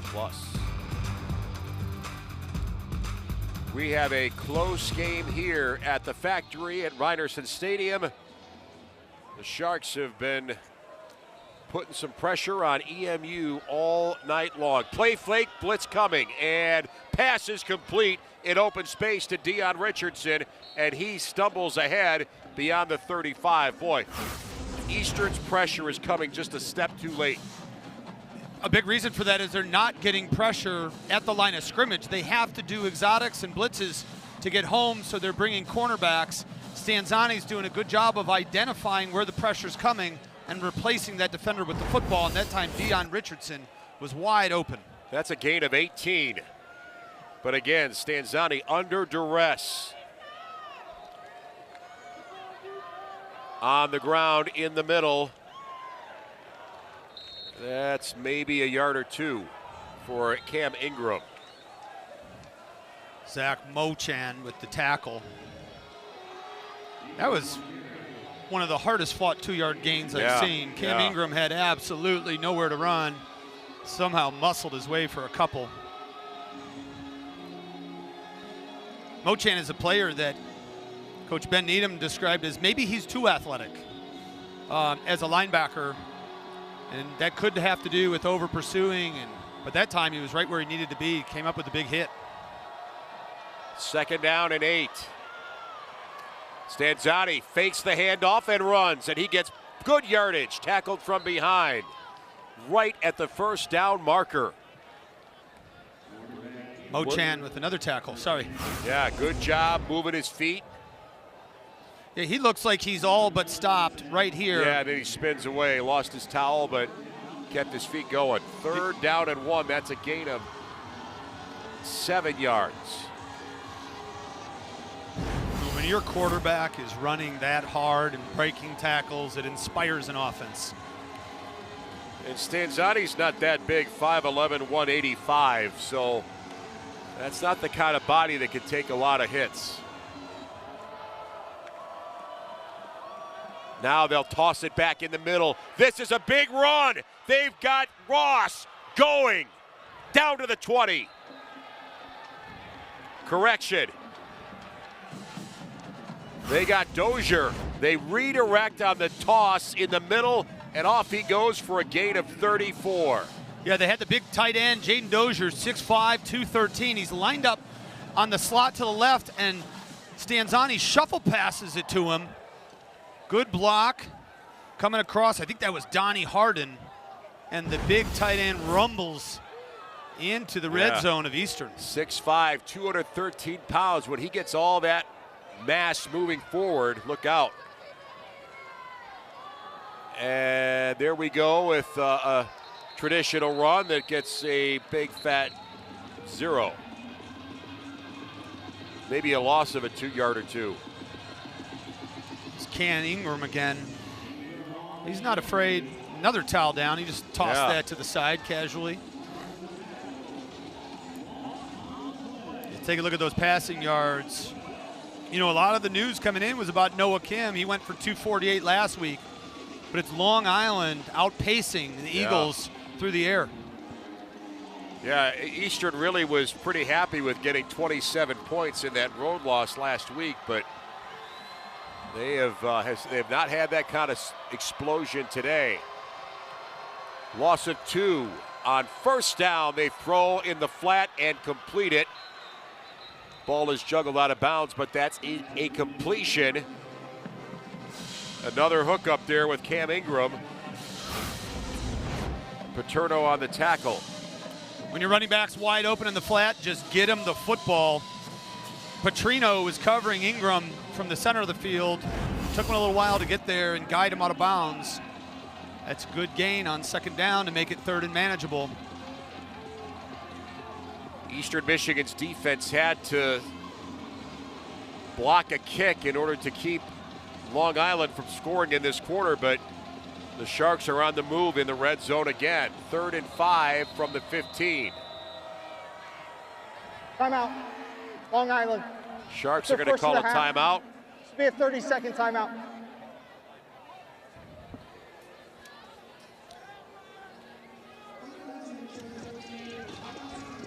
Well, it's a whole different vibe for Ron Cooper and Long Island this week.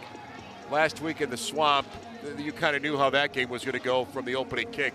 This game, though, they've had the lead, they've held the lead, and they probably figure this is a game that's very much within their reach. The good thing when you go and play a team like Florida away is while you might not go in expecting to win, you're going to find out a lot about yourself.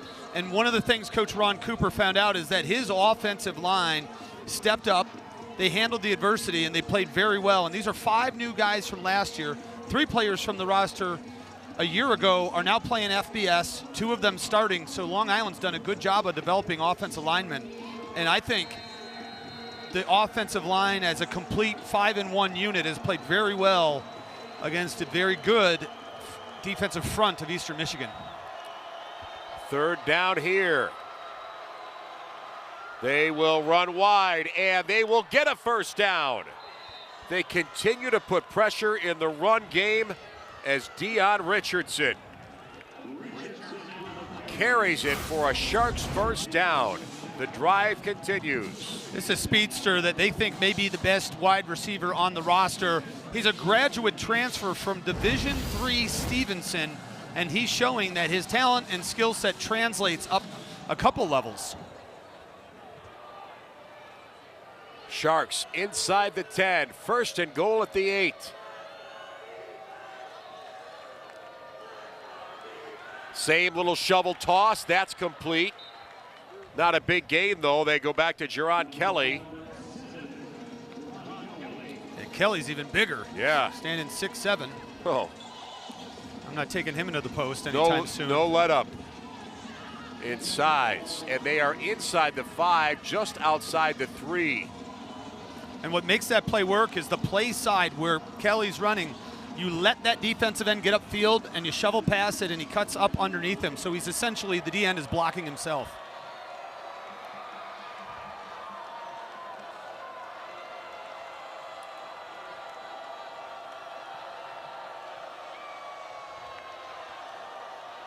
Stanzani hands off, they plow up the middle and get very close to the goal line. Ingram on the carry, not quite there.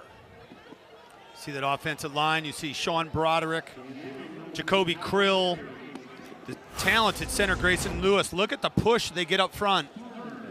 I mean, look where these offensive linemen are ending up, right by the goal line. And they're gonna let it go to the quarter and flip fields. And the Sharks are gonna start this 4th quarter at Eastern with a lot of excitement as they are knocking on the door, trying to make this a 2-score game. On the field. We will break here at Eastern Michigan. Our 4th quarter is next. Long Island leading EMU 14-10.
The Sharks start the fourth quarter. They are in some rare air, Ryan. They have never beaten an FBS opponent. The closest they came was like a 17-point loss to a MAC school. So it's to have a lead in a game against an FBS team this late in the game, and they can make it a two-score game right now. So hold on to your hats if you're an Eastern Michigan fan with Stanzini under center, and no, I don't think he got it. They stack him up and push him back. And I think Jalen Marshall was one of the first on the scene. 6'2", 200-pound free safety who's been so good against the run. There he is. Big play call here. Stonewalled at the goal line. 4th and 1. Take a look at number 13 getting after it. Big time hit right at the goal line, holding his water, not moving backwards, and Long Island's going to go. Good job, Jason Marshall. The Eagles. Can they shut the door here on 4th and goal? Stanzani, they do that little shovel toss, but Eastern Michigan stuffs it. Oh, baby, just too much action, too much traffic in the middle, and the Eagles put the hammer down. Well, they ran the option, and you see Tyrell Martin, they get somebody in right away. Yeah, he kind of juggled it, but he didn't have space anyway. We're back. It's Eastern football when we come back to EMU.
Okay, I'm the armchair quarterback.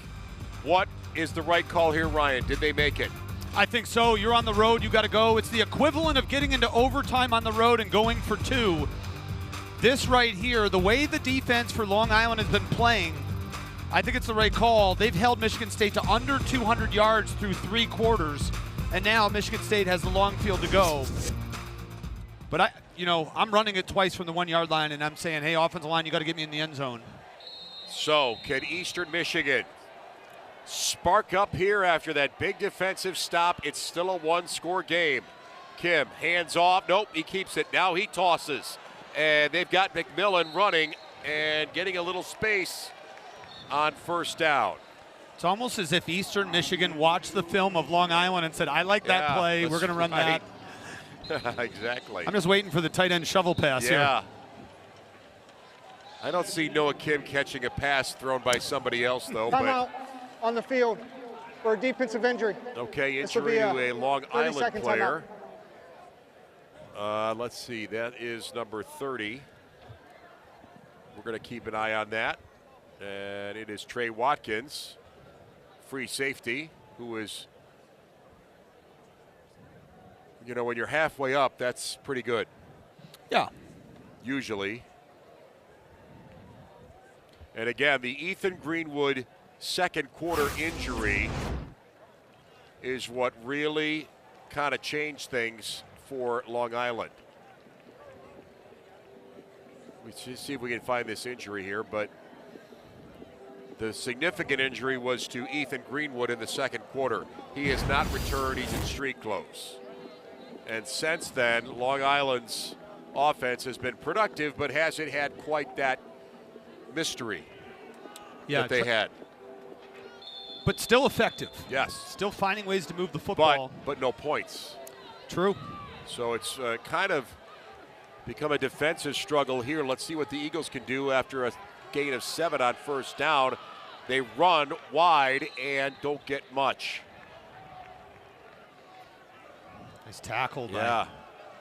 Deuce Cooper.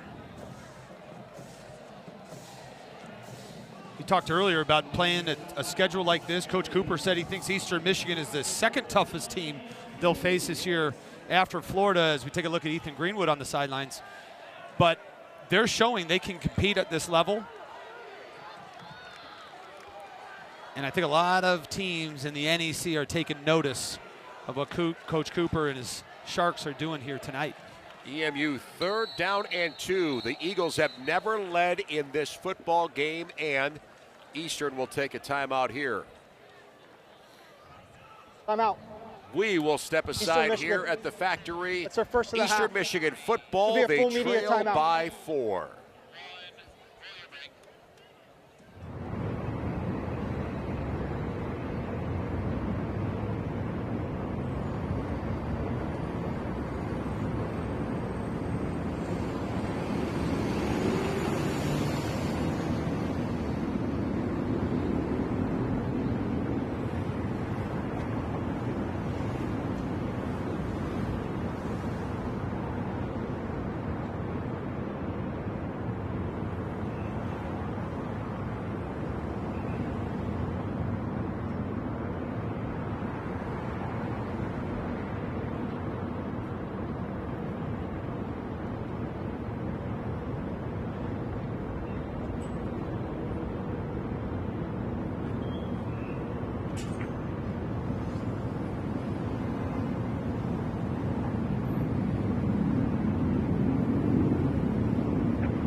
Get all of ESPN college football, everything in one place with the all-new ESPN app.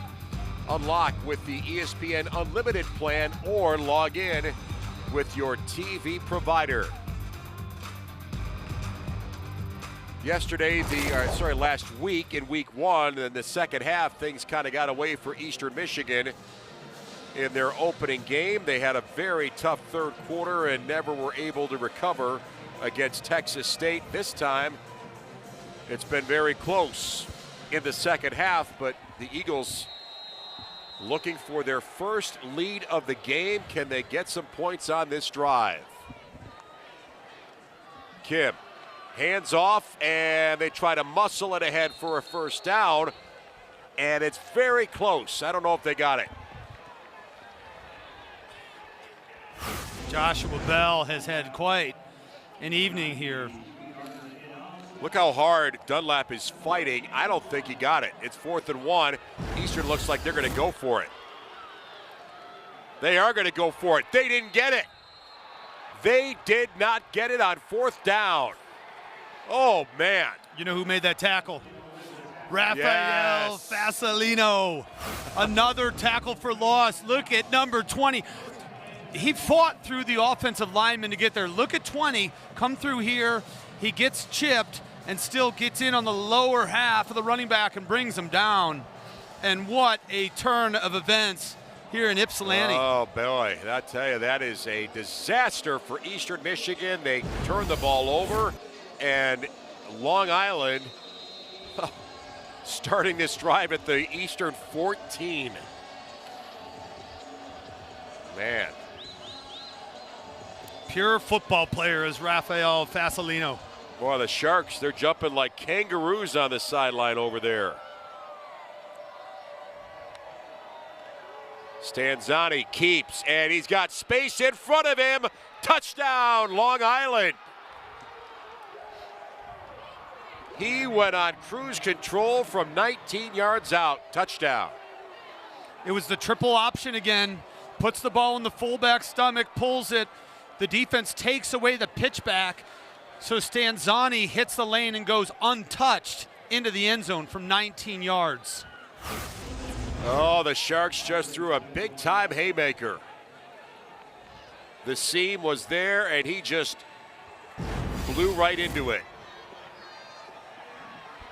PAT coming here from Lance Mayberg. And oh boy, have things changed. Eastern Michigan's big stop is for nothing because Long Island has jumped back on top. They lead by 11. More 4th quarter when we come back.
Well, we've seen some big plays defensively on 4th down. This is one that costs Eastern Michigan dearly as they get stopped and lose the ball in deep in their own territory.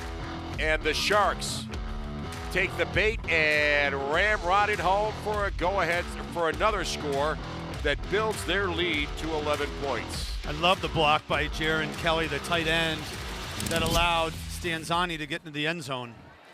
But who thought that fourth down stops would be such a big story? And now for Eastern Michigan, on the night, they're 3 of 10 on third down and 0 of 1 on fourth down. And now everything becomes more uphill for EMU. Let's see what they can do on this return. And they get a big push. Finally forced out on that sideline. Boy, I tell you what, EMU special teams prosper.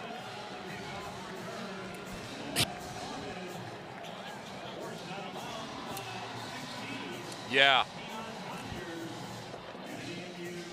We haven't called his name much today, but Norman for 36 yards on the return. He is a breath of fresh air on special teams for EMU. So, it's all great unless your offense builds off of it. You cannot have setbacks like what happened on that 4th and 1.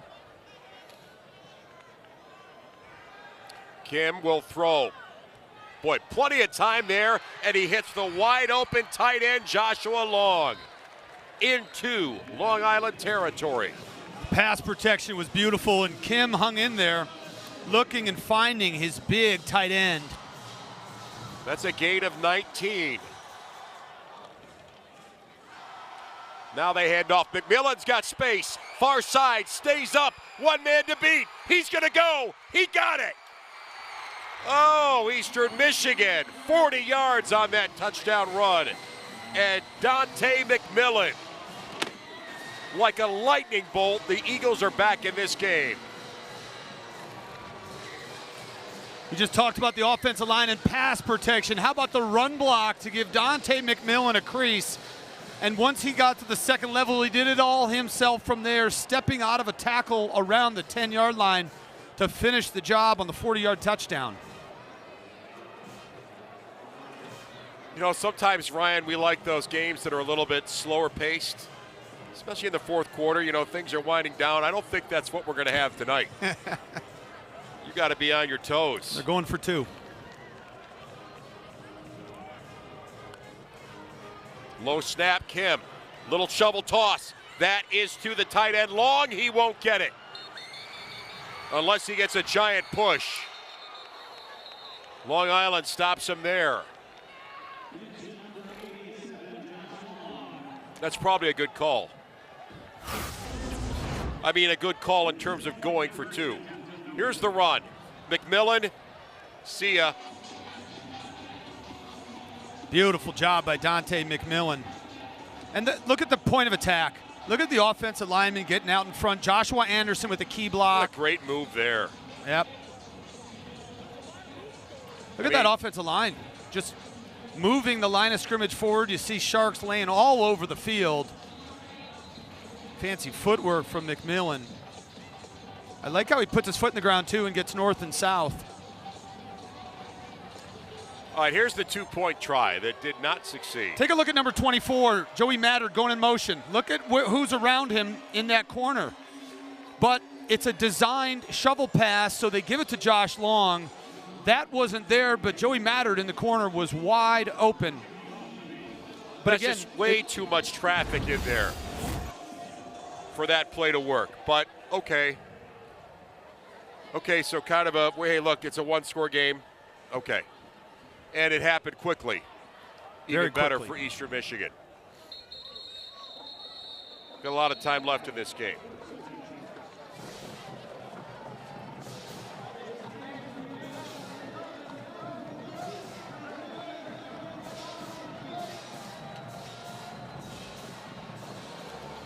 So Luca Stanzani came in relief of Ethan Greenway, and it's been his offense, and he is dazzled. Pass to another quarterback, Chris Howell up the sideline. He's just done a nice job of sharing the football, spreading it around, and taking what the defense gives him. We thought they would be in big trouble when Greenwood had to leave with that, looked like a leg injury in the second quarter. Let's see what they can cook up now with a little bit of momentum shifting to Eastern Michigan. How about this run on first down? They go all the way to the first down marker. Cam Ingram just about a yard short.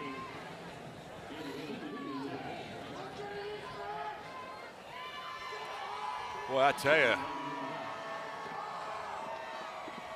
this game feels like kind of a last possession. Who's got the ball? Eastern right now, they'll just set up for taking a lead, which they have not had all night. The Sharks with Lucas Stanzani at their 34 on the ground, and they run into a pile of green jerseys. That is a first down, though, for the Sharks. They got just enough. I can't say enough about this offensive line and how well they've played together for Long Island. Again, 5 new guys. Left tackle James Delva, transferred from Division II American International. His last college game was against Southern Connecticut State, where American lost 50-21. That was last year, and then his next college game is against Florida in the Swamp. That's a big jump. I'd say so. From the 36. And they stay on the ground, they stay in the middle, and there is absolutely nowhere to go. That's McKee Gilbert on the stop, and Eastern Michigan is trying to rev it up on offense. That was Cam Ingram on the carry, but that was a nothing burger for them.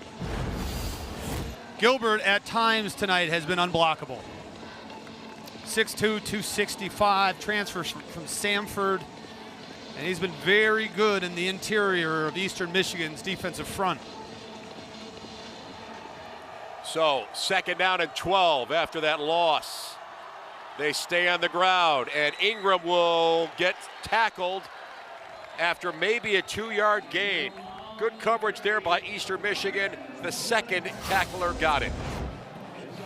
Look at the pressure. When a stretch run, you got to get him to turn back inside, and then the help comes from the interior.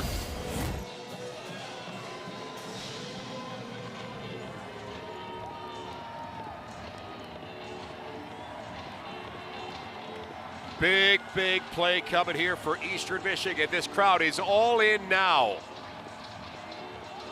They're starting to feel it. Yeah. Can the Eagles rise to the moment defensively on this big 3rd down and 9? Stanzani gonna try and throw, they flush him. He's gonna go for the marker himself, and he gets it, and he stays up, and he's tackled at the 45. They could not contain him. I think we've got an injured Eastern Michigan player to boot. Officials timeout for a defensive injury. 13, Marshall with the tackle.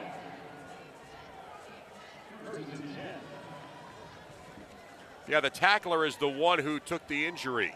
That's Jason Marshall, who's played very well. Oh. That is so frustrating for a defensive coach when all you're telling your guys is contain, contain, contain, and they don't. Well, it's hard when you have a quarterback with the athletic ability of Lucas Stanzani. But it's also disheartening when you get him in 3rd and 8, the crowd's into it. This is a big stop. You have all the momentum because you just drove down and scored. And it's been a battle of momentum back and forth. And then Stanzani pops a 16-yarder. Gain of 16, and yes, that's going to set this crowd's temperature down a little bit. Now in Eagles territory. Yeah. And again, there's 8.5 minutes left. We got a lot of football to go here, but Eastern Michigan cannot afford to let this become a 2-score game again. So you got to keep that visitor score at 21. Ball is at the 46-yard line. And Lucas Stanzani has really handled offensively for Long Island since he's taken over full time. He'll run there and he'll get crunched after a couple of yards. Did a nice job, though, of turning what looked like a tackle for loss into some positive yardage. There's Bryce Llewellyn, came up from the bandit spot to shut down Stanzani. Look, right here, he's caught in the backfield and he steps out of it and creates a positive gain. Gain of 3 yards. The Sharks would love to take as much clock as they can right here.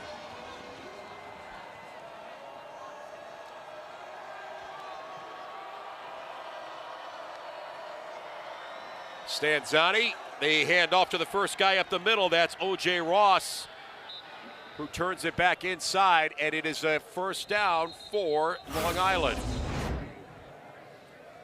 It's almost as if Eastern Michigan's having a hard time identifying who the ball carrier is. They're keying on Stanzani, and it's their right tackle, Sean Broderick, who's down right now.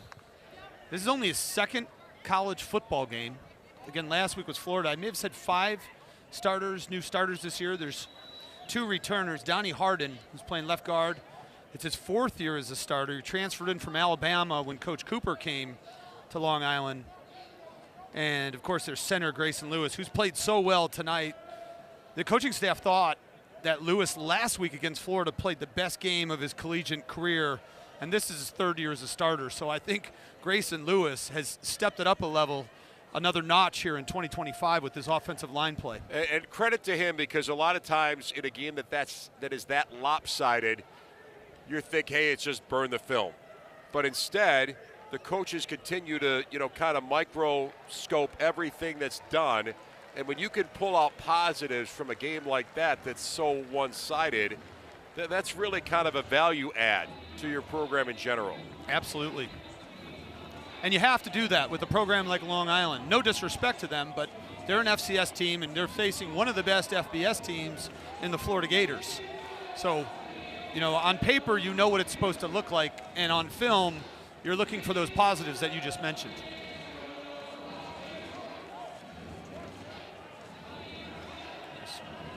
So we are in store for a big finish here. The clock rolling. Long Island trying to keep their offense on the field here. They have led from the opening kickoff.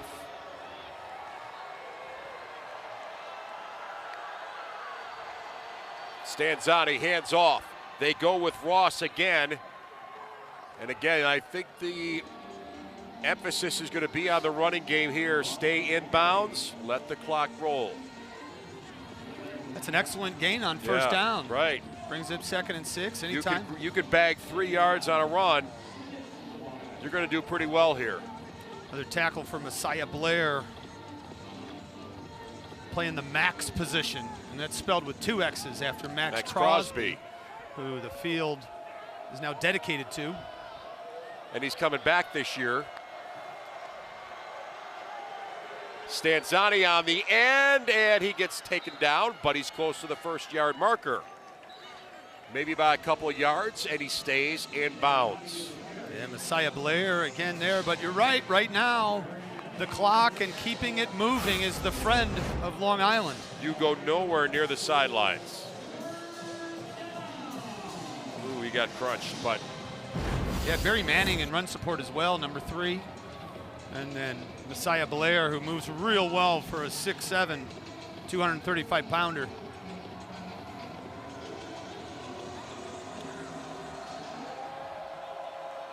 Third down, Eastern Michigan trying to rev it up. And pass is complete. Boy, that was well played and executed. On the catch, it's Deion Richardson for another Long Island first down. Well, Stanzani gets the ball out right away. It's on time and it's on target. And Richardson moves the chains. Look at, he knows what he wants. He finds him open and he gets the ball out. And that's so important for a quarterback to be able to get the ball out as soon as you identify an open receiver, because you want to get the ball in Deion Richardson's hands. He's a special player that can do special things when he has the football. Love this drive right now for Long Island. They are putting it together and they're in rhythm. Stanzani hands off. They do nothing special with it, but pound it inside.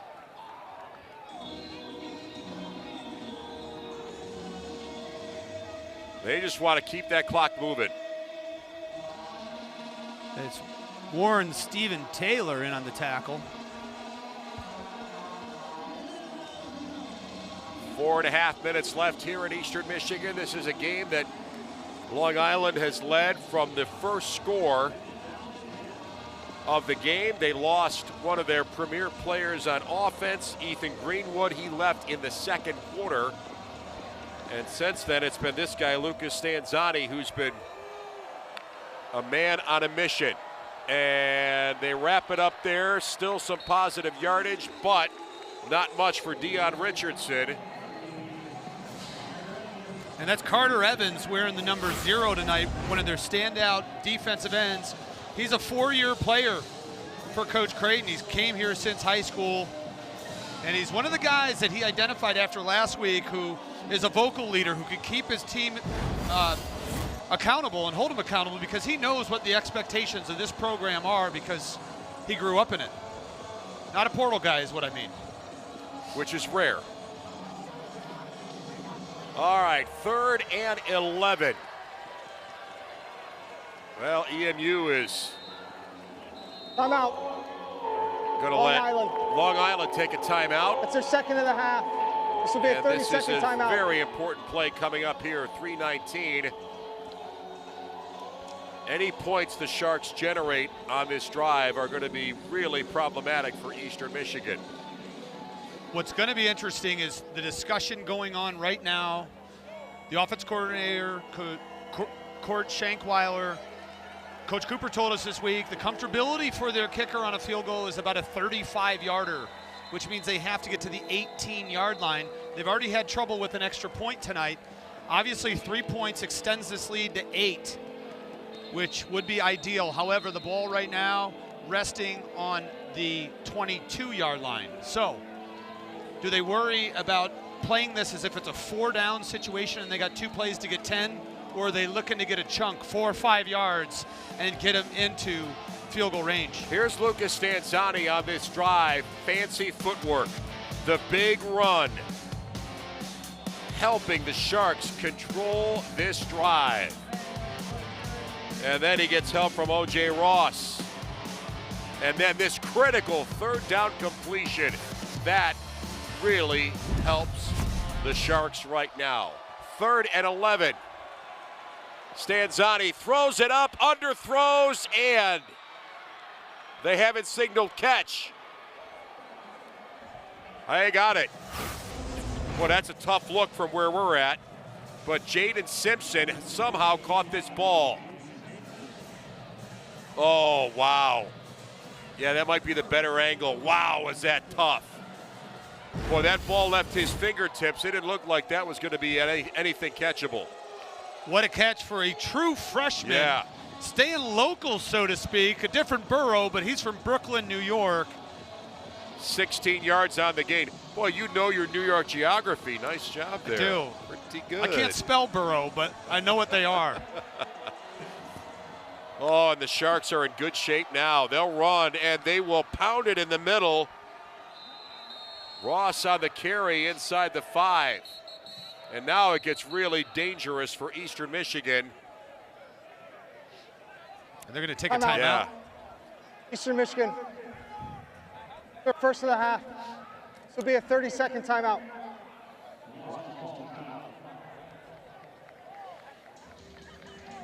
Well, I'll tell you, let's take a look at that catch again. It was, again, we kind of did not have a good angle to see it from the booth here, but this is a better look. He had to come back, he had to stretch out, and somehow he kept that ball in his hands. That's something. That is a big-time catch in a big-time situation. Great job getting his hands underneath the football, watching it in. Jaden Simpson, Long Island might have something here with Simpson, Richardson on the other side. That is Eastern Michigan's second timeout. Yeah, so 1 timeout remaining for both teams. You know, Dan, I always say timeouts are currency, and now is where you really get to appreciate it, because they have the 2-minute timeout, but you want to have an extra one there. Time of possession. Ooh, very much in favor of the Sharks. That tells you kind of why this game is tipped the way it is, or tilted the way it is. 2nd and goal. The Sharks on the ground. That's Ross down to about the 2.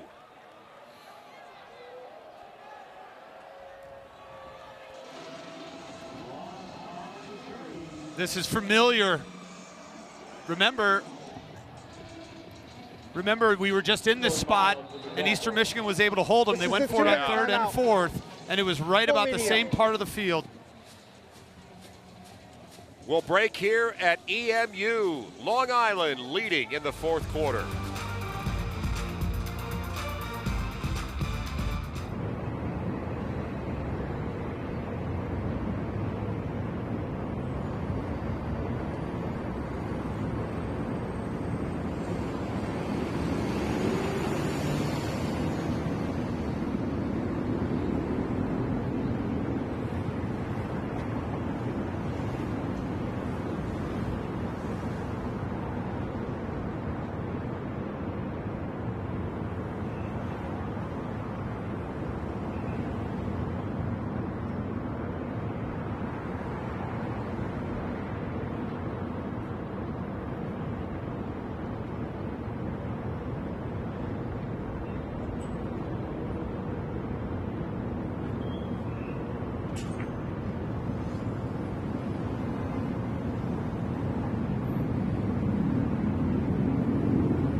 Here's the run that sets it up 3rd and 2 on the front porch of Eastern. Just good, hard running behind your shoulder pads, O.J. Ross.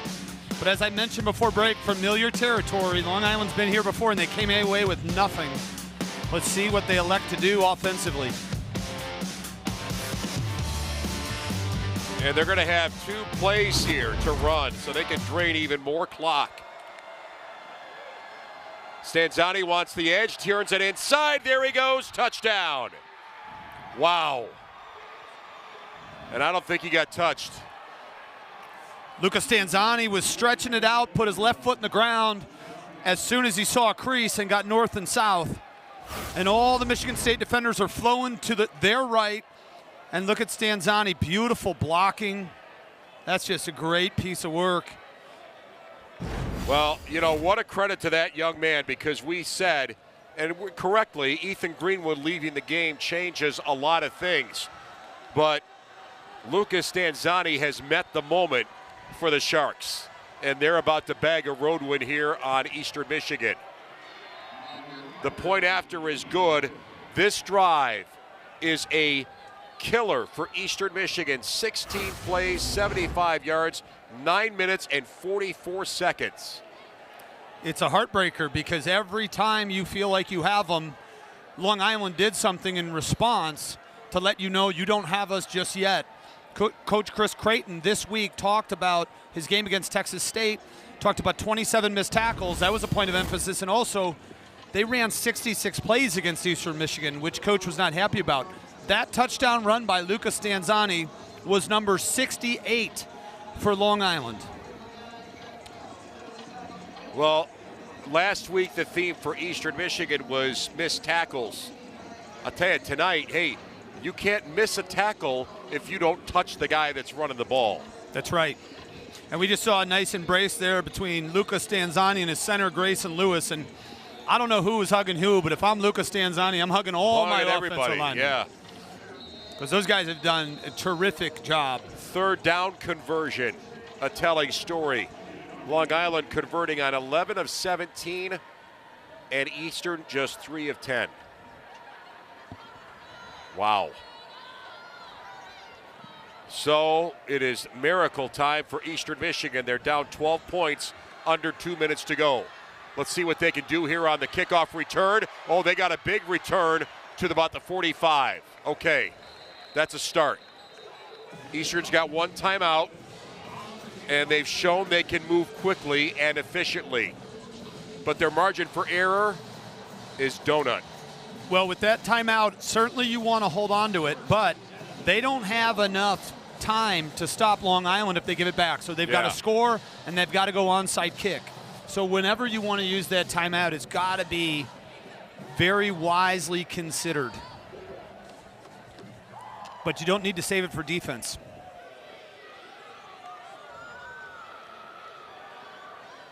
Kim throws, and a little comeback route incomplete. It was on target, but dropped by Nick Devereaux. And at least it stops the clock with 1:44. Devereaux comes off holding his wrist.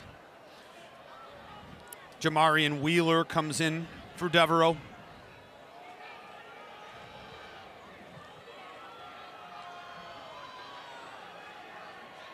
Kim throws in the middle, caught. Oh, that was a close call, but complete to Lockett. And Terry gets Eastern a first down. They still got to go fast. Gain of 22. Kim throws, little comeback route, complete again to Lockett. Short of the sticks, the clock is going to continue to run. Yeah. And they have to score, but they've also got to score quick. Kim throws, and incomplete. He wants to stop the clock. It was a very veteran move by Scoop Gardner, the defensive lineman for Long Island, after that completion to Lockett. He was not rushing back to his position and taking his time. Yeah. Third and short. Crunch time for EMU.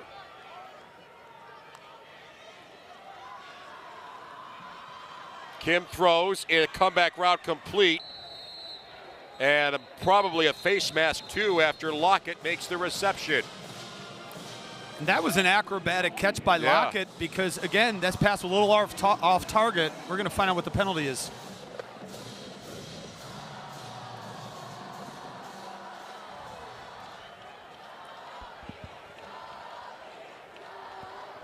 Personal foul, face mask, defense, number 4. That penalty being enforced half the distance to the goal. First down, Eastern Michigan. That's on Janias Morgan, and boy, I'll tell you, Eastern will take any break they can right now.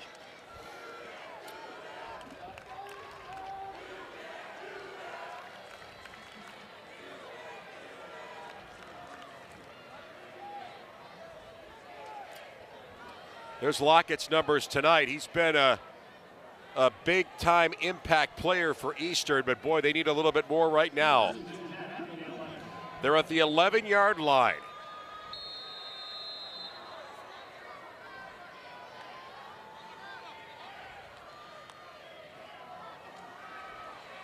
Kim under duress. He's going to outrun the coverage and lob it, end zone, incomplete. Probably not much you could create with that play as it unfolded.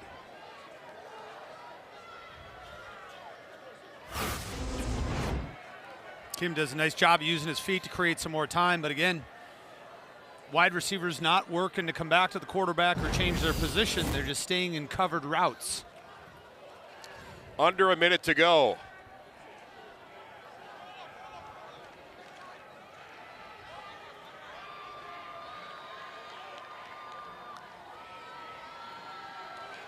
Kim with a little time. Now he'll run in the middle and stay up down to the 5.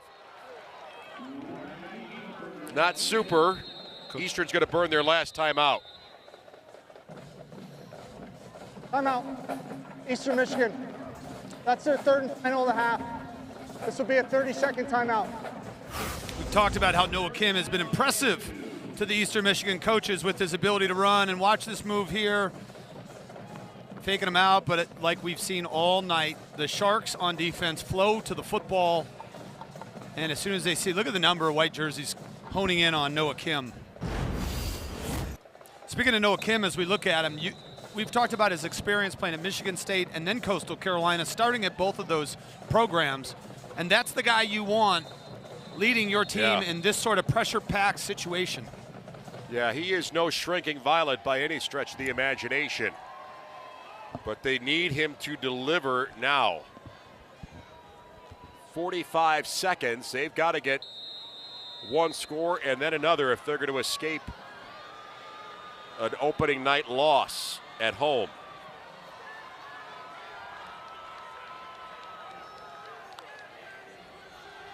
He'll throw in the middle. Touchdown. Oh, a sharp throw there to Wheeler. Jamarian Wheeler on the catch. And there is life for Eastern Michigan. Wheeler, 6 foot, 210, and look at him using his body to shield the defender and still use his hands. That's a tough ball to hang on to. Yeah. As he caught a collision from Trey Watkins at the goal line.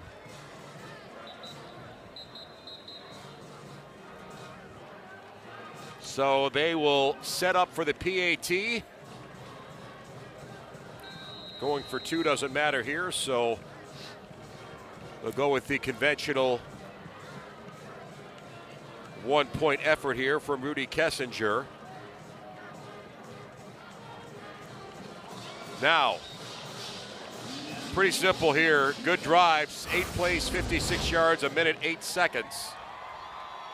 The 5-yard touchdown pass keeps Eastern Michigan's game on life support. Well, we know what's coming here.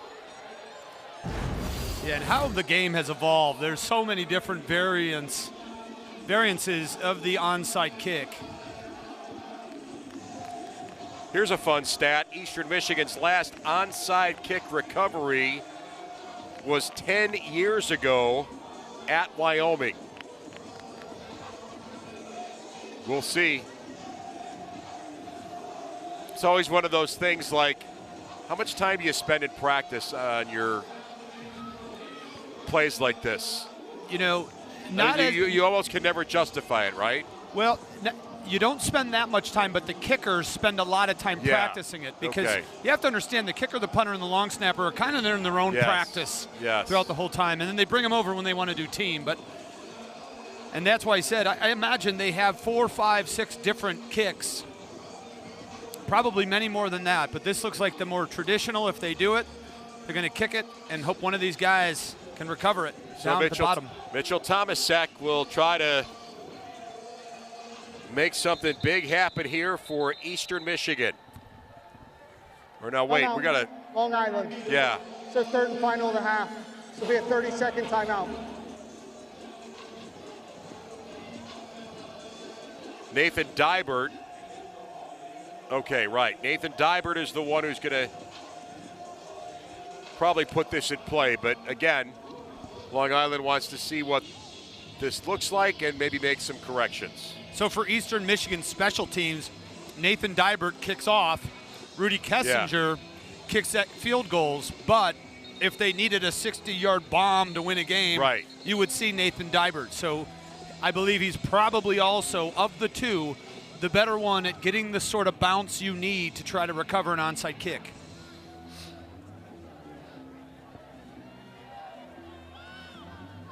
And it is Dybert.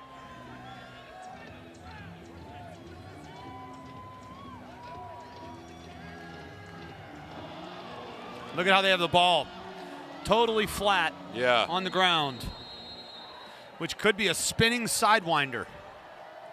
There it is. Looks like he caught it clean. I think what they're hoping is that the good hands player for Long Island can't make a good hold, and then he gets bumped, and then it's free. But I think that was pretty well handled. That might have been Fasolino. Yeah, there you go. That's just for you, buddy. And what can't this guy do? He's going to take that ball back to Long Island with him. Yes. Rafael Fasolino, one more big play. And that will effectively extinguish the Eastern Michigan chance. That's a pretty good spin. Yeah, and you saw it. But it was right to him. That's kind of, it's a good thought. You just got to hope the ball maybe goes one direction or the other where he can't handle it.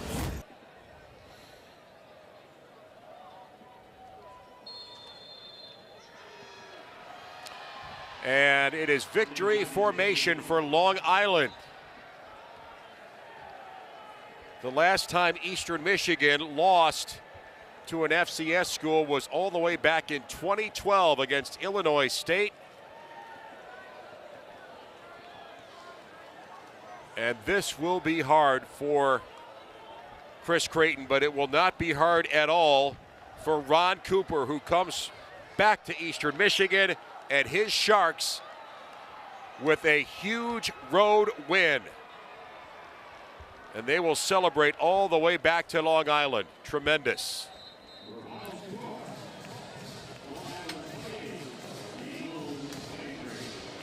(28-23) is your final score. The first time ever the Sharks have taken a win on an FBS team. They've been outscored a whole bunch, but boy, that trip back to Long Island is going to be like they're floating on air. Well, you mentioned Ron Cooper. He was the head coach here from 93 to 94. During that stretch, he was 8-15, and when he left to go take the head coaching job at Louisville, I don't know that he ever thought he'd get another win at Eastern Michigan's field. But here he is returning back to somewhat of his head coaching roots and coming away with the biggest win in Long Island football history. A very exciting game. Thanks so much to my partner, Ryan Cavanaugh, and our top-tier production crew. We had a great game, and we hope you all enjoyed it as well. For Ryan Cavanaugh, I'm Dan Gutowski. Our final score here at Eastern Michigan. The Long Island Sharks beat Eastern 28-23. This has been a presentation of ESPN